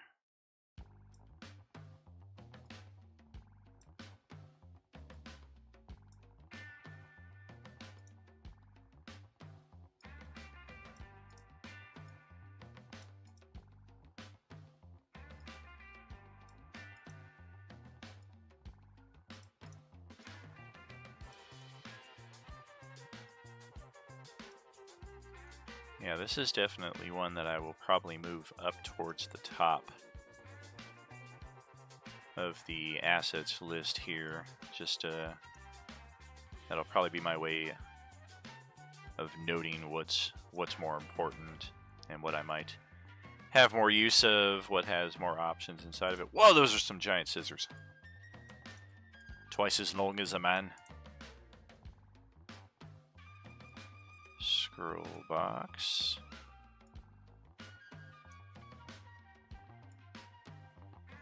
Oh boy, I want to play Star Wars so much. Oh, look at that. We got ourselves oh man, what the hell are those things called? Brain Devourers? At the beginning of Baldur's Gate 3, you run into one of those. You can have it as a pet temporarily. In case you didn't get enough specimens before, we've got now a variety of organs and what have you. That's fun.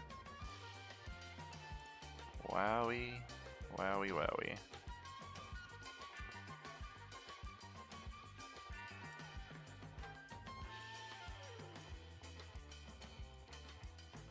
Check out the big brain on bread.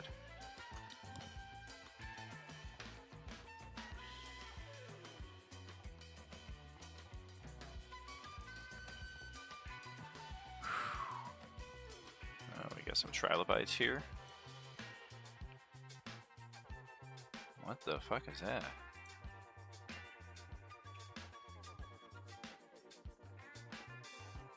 Is that like a giant hand, or is that a boulet? Can't really tell. That's definitely a mummy. And that's definitely a xenomorph. That's just too fucking cool. I don't know, the maybe they didn't want a copyright infringement because the teeth don't line up, but the rest of it certainly does. And we got Squidward. This thing.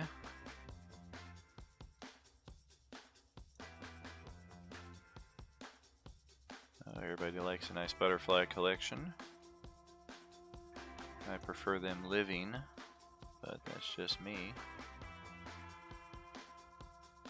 Go back to that butterfly sanctuary they got out here. It's pretty cool. Whew. Wowie, wowie, so many specimen jars. At least we're up to the S's though. a good sign that we're nearing the end of this pack.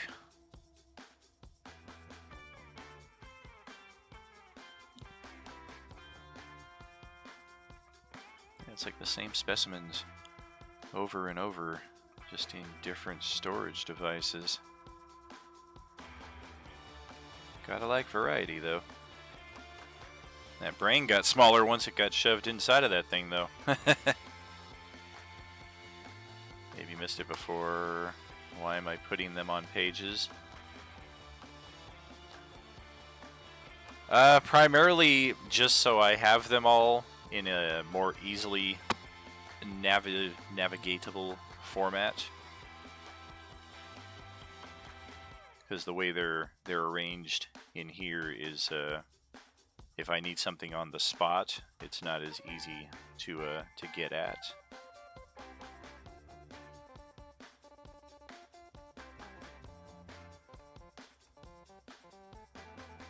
And up until I did that search a little while ago, the keywords were not always matching up as well. Like if I wanted to search up a pit, sometimes these would not come up in the search result for whatever reason. Crazy pits. And then also, not just for myself, but for J-Man and any other potential future guest DMs here at Roleplaying Unlimited, I can simply add them to this page, and then they can look through everything and use our assets as well without having to purchase their own.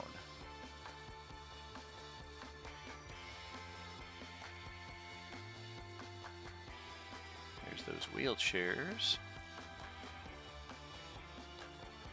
There's the wizard's hat and the wizard's pipe. Or is it the wizard's saxophone?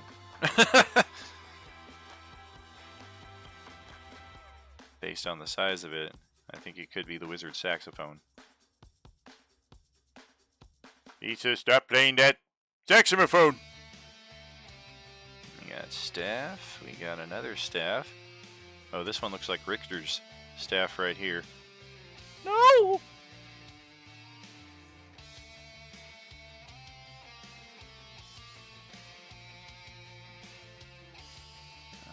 Another table.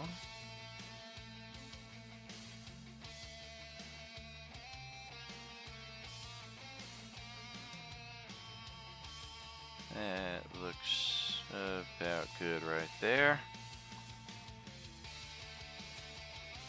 Start a new section up here. Maybe the last one.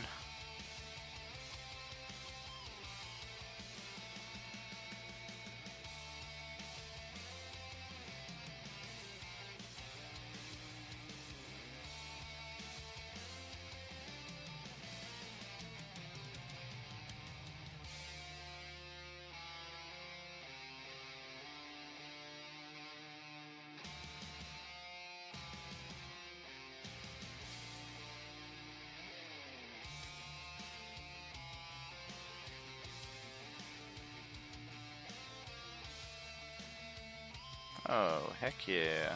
Look at that.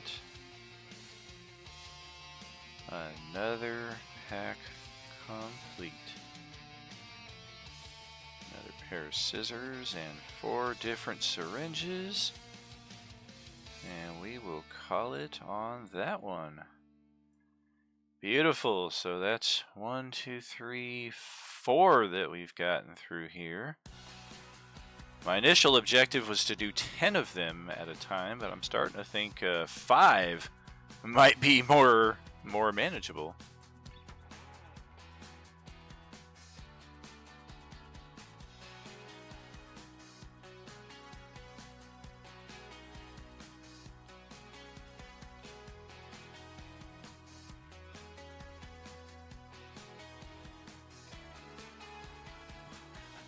Flooded mines.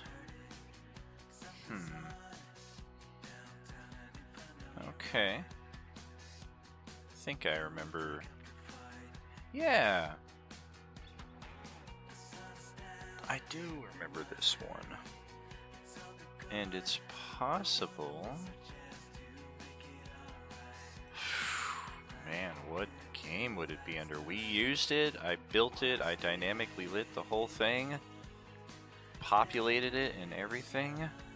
But it's been a number of years, so it's possible that the dynamic lighting did not keep. It's definitely going to be before all of Coalescence. Descent, Agent Orange, Cross the Pecos. No.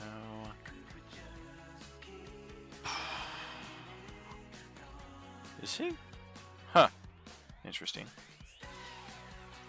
Bring me up higher. Bring me up higher. Vecna, yes. Gotta restore that and look back into that. Sent into Avernus. Gears, Griff's guns. It might be this one. There was an error retrieving your game from cold storage. I don't like that. Restore my game.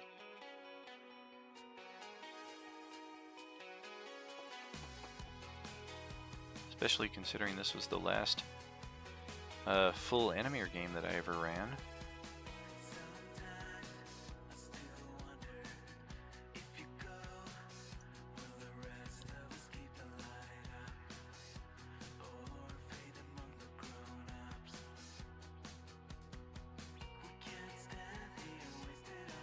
There we go.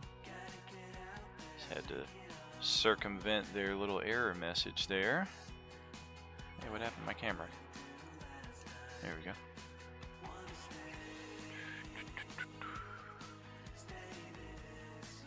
Okay.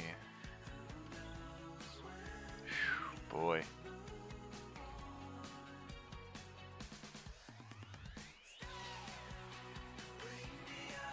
This was the first map that I built on Incarnate. Had a lot of fun on this map here.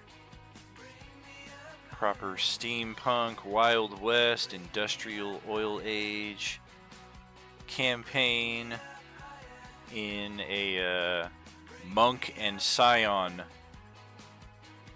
themed region.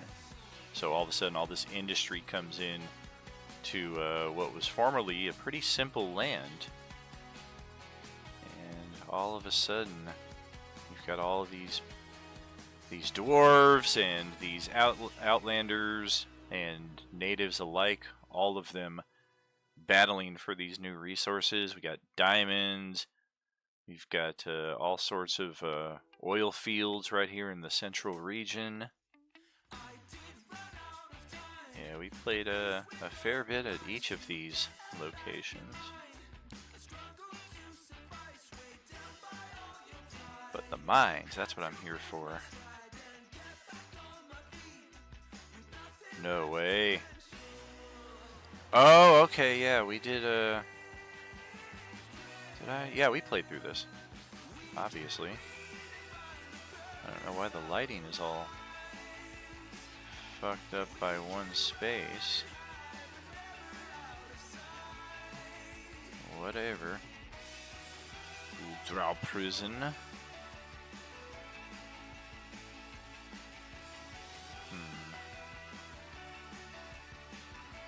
none of this looks familiar. Orc Stronghold, I do remember that. Archived, maybe.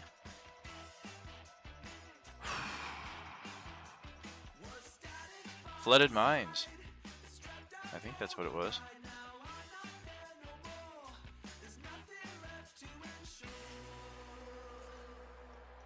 Yes, this is it. Is the lighting still there? Yes, it is! Oh, that's beautiful. Wow, that is fan-friggin-tastic. Yeah, because I definitely put some work into lighting this. That is some pretty precise lighting effects right there, if I do say so myself. So yes, let's just transmogrify this over to the maps and tokens. Flooded Mines page. Voila. So much simpler.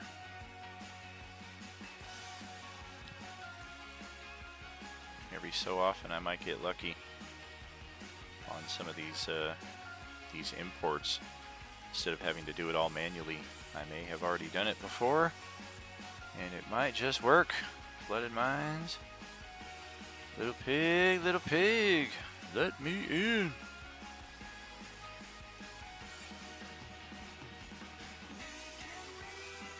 Okay.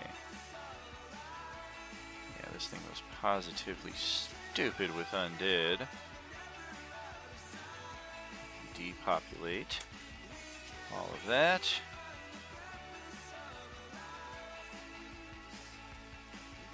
Wonderful. And let's flooded mines lit.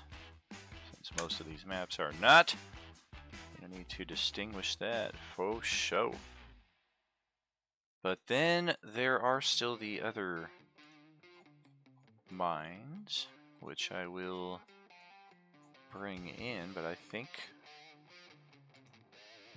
there may be a shortcut for those also. Okay, yeah, flooded mines. Get that in there. Add a page.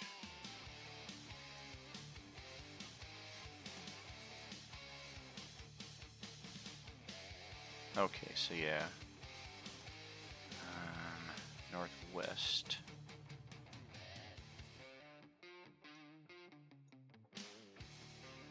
Guess I'll have to do that manual. And northeast. La la la la. Connect the dots. Okay.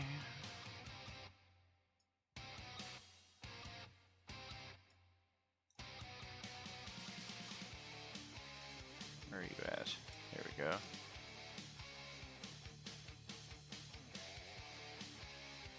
And southwest. Beautiful.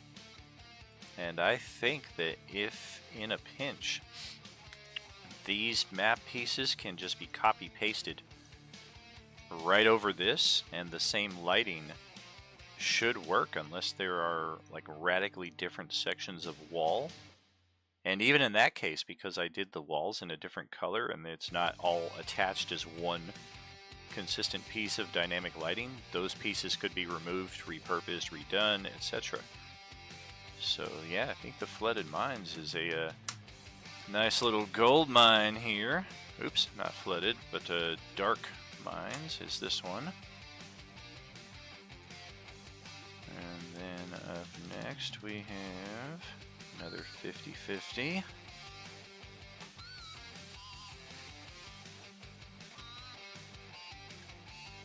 We have Empty Mines. Okay.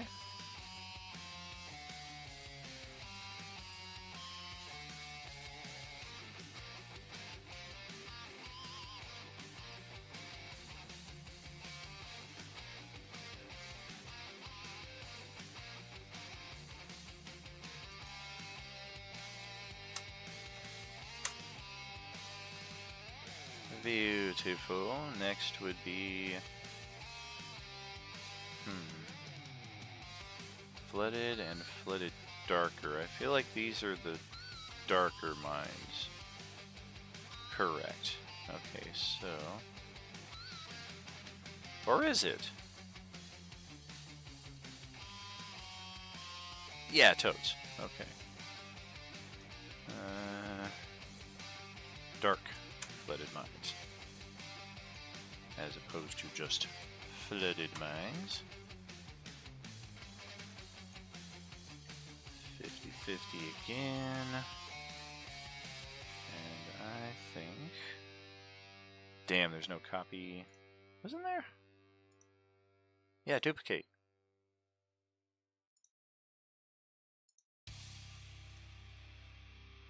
There we go. Save me a little typing there. Of course, now that I do, I don't need to. I don't need the extra pages. Womp womp. And this is going to be repurposed to the assets page. Okay, so flooded northeast, northwest, southeast, southwest.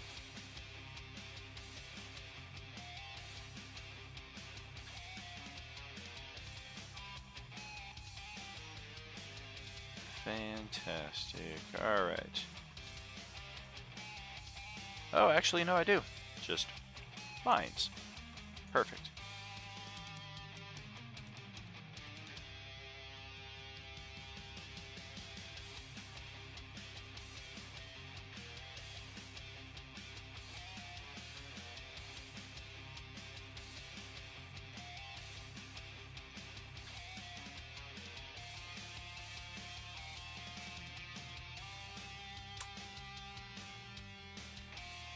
Okay.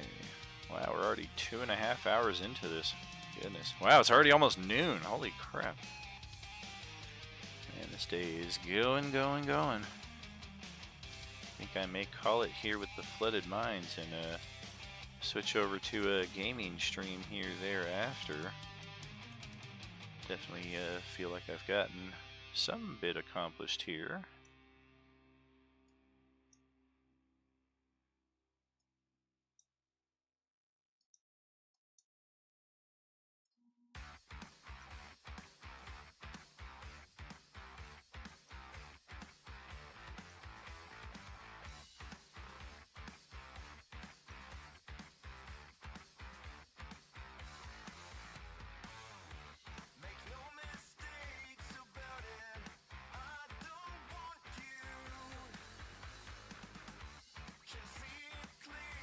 Lots and lots of stuff for this one. Pretty nice. Always like when they give you all these nice extras here.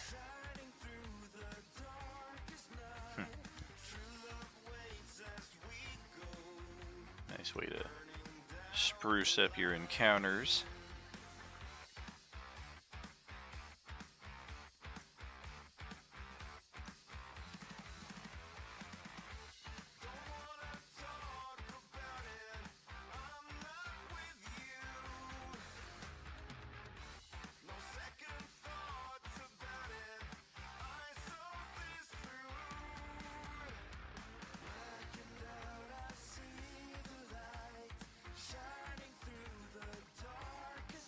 I like their definitions here, just trashy dressing.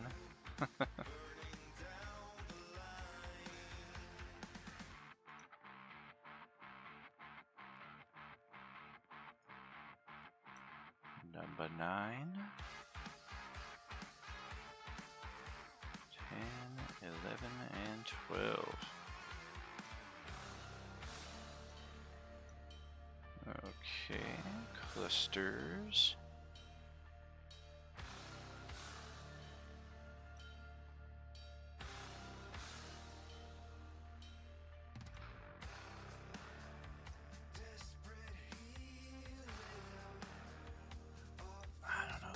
Weird. It's like it's out of scale. This, I don't know, I think that's probably, unless, that's probably it, yeah.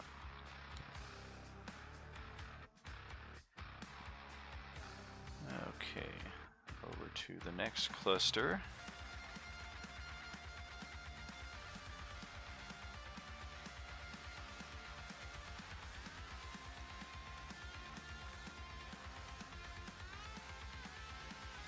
Miscellany.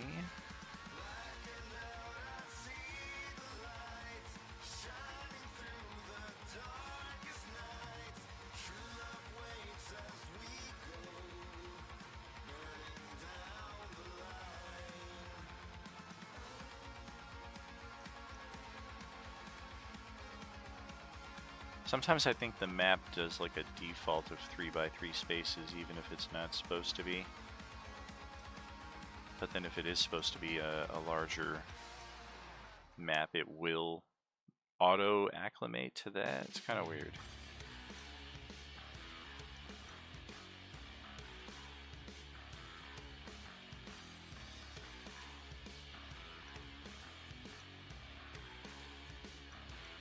Some of these may need to be rescaled.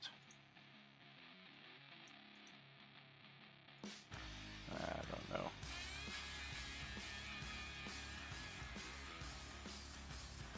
I mean, that is a giant fucking shovel. If that's a 3x3. Maybe it's a giant's mining camp.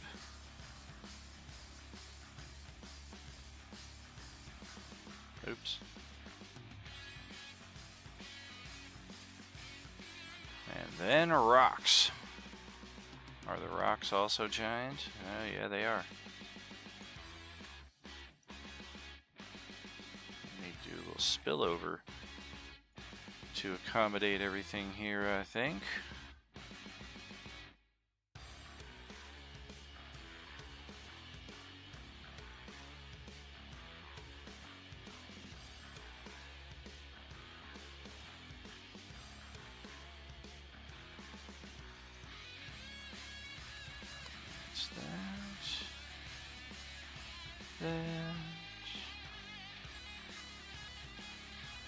Alright, we need room for 3 more. Looks like over here.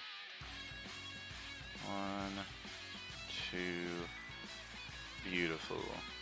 Alright. That is a solid bit of addition to the organizational track here, and we still have so much more to do. White Dragon Lair will be up next. Next time I come around to this one seems pretty simple, just the same map in multiple different variations. Kind of a small layer too, unless it's like 50 by 50 maybe? Okay, 44-34, that's pretty decent.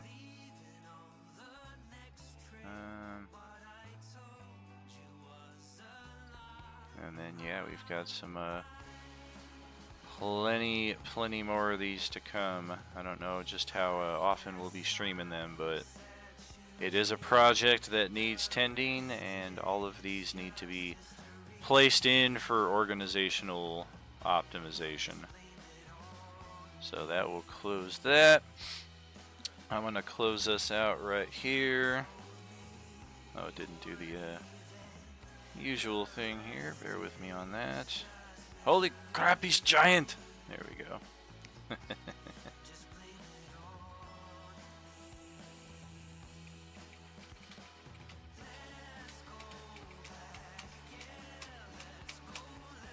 Beautiful. Alright. So we are going to close out this stream right here for now. We will be back here pretty shortly with Star Wars Outlaws. Do some video gaming over the course of today. So thank you for joining us for this organizational edition here. Appreciate you for that that follow and for hanging out there, Gift of Gabby. We will catch you next time around for D&D. Will be tomorrow morning. But again, Star Wars Outlaws here within the next hour or so. Could be as soon as 5 minutes. Could be a full hour out. Well, we'll catch you then, friends. Thank you so much, and have a good one.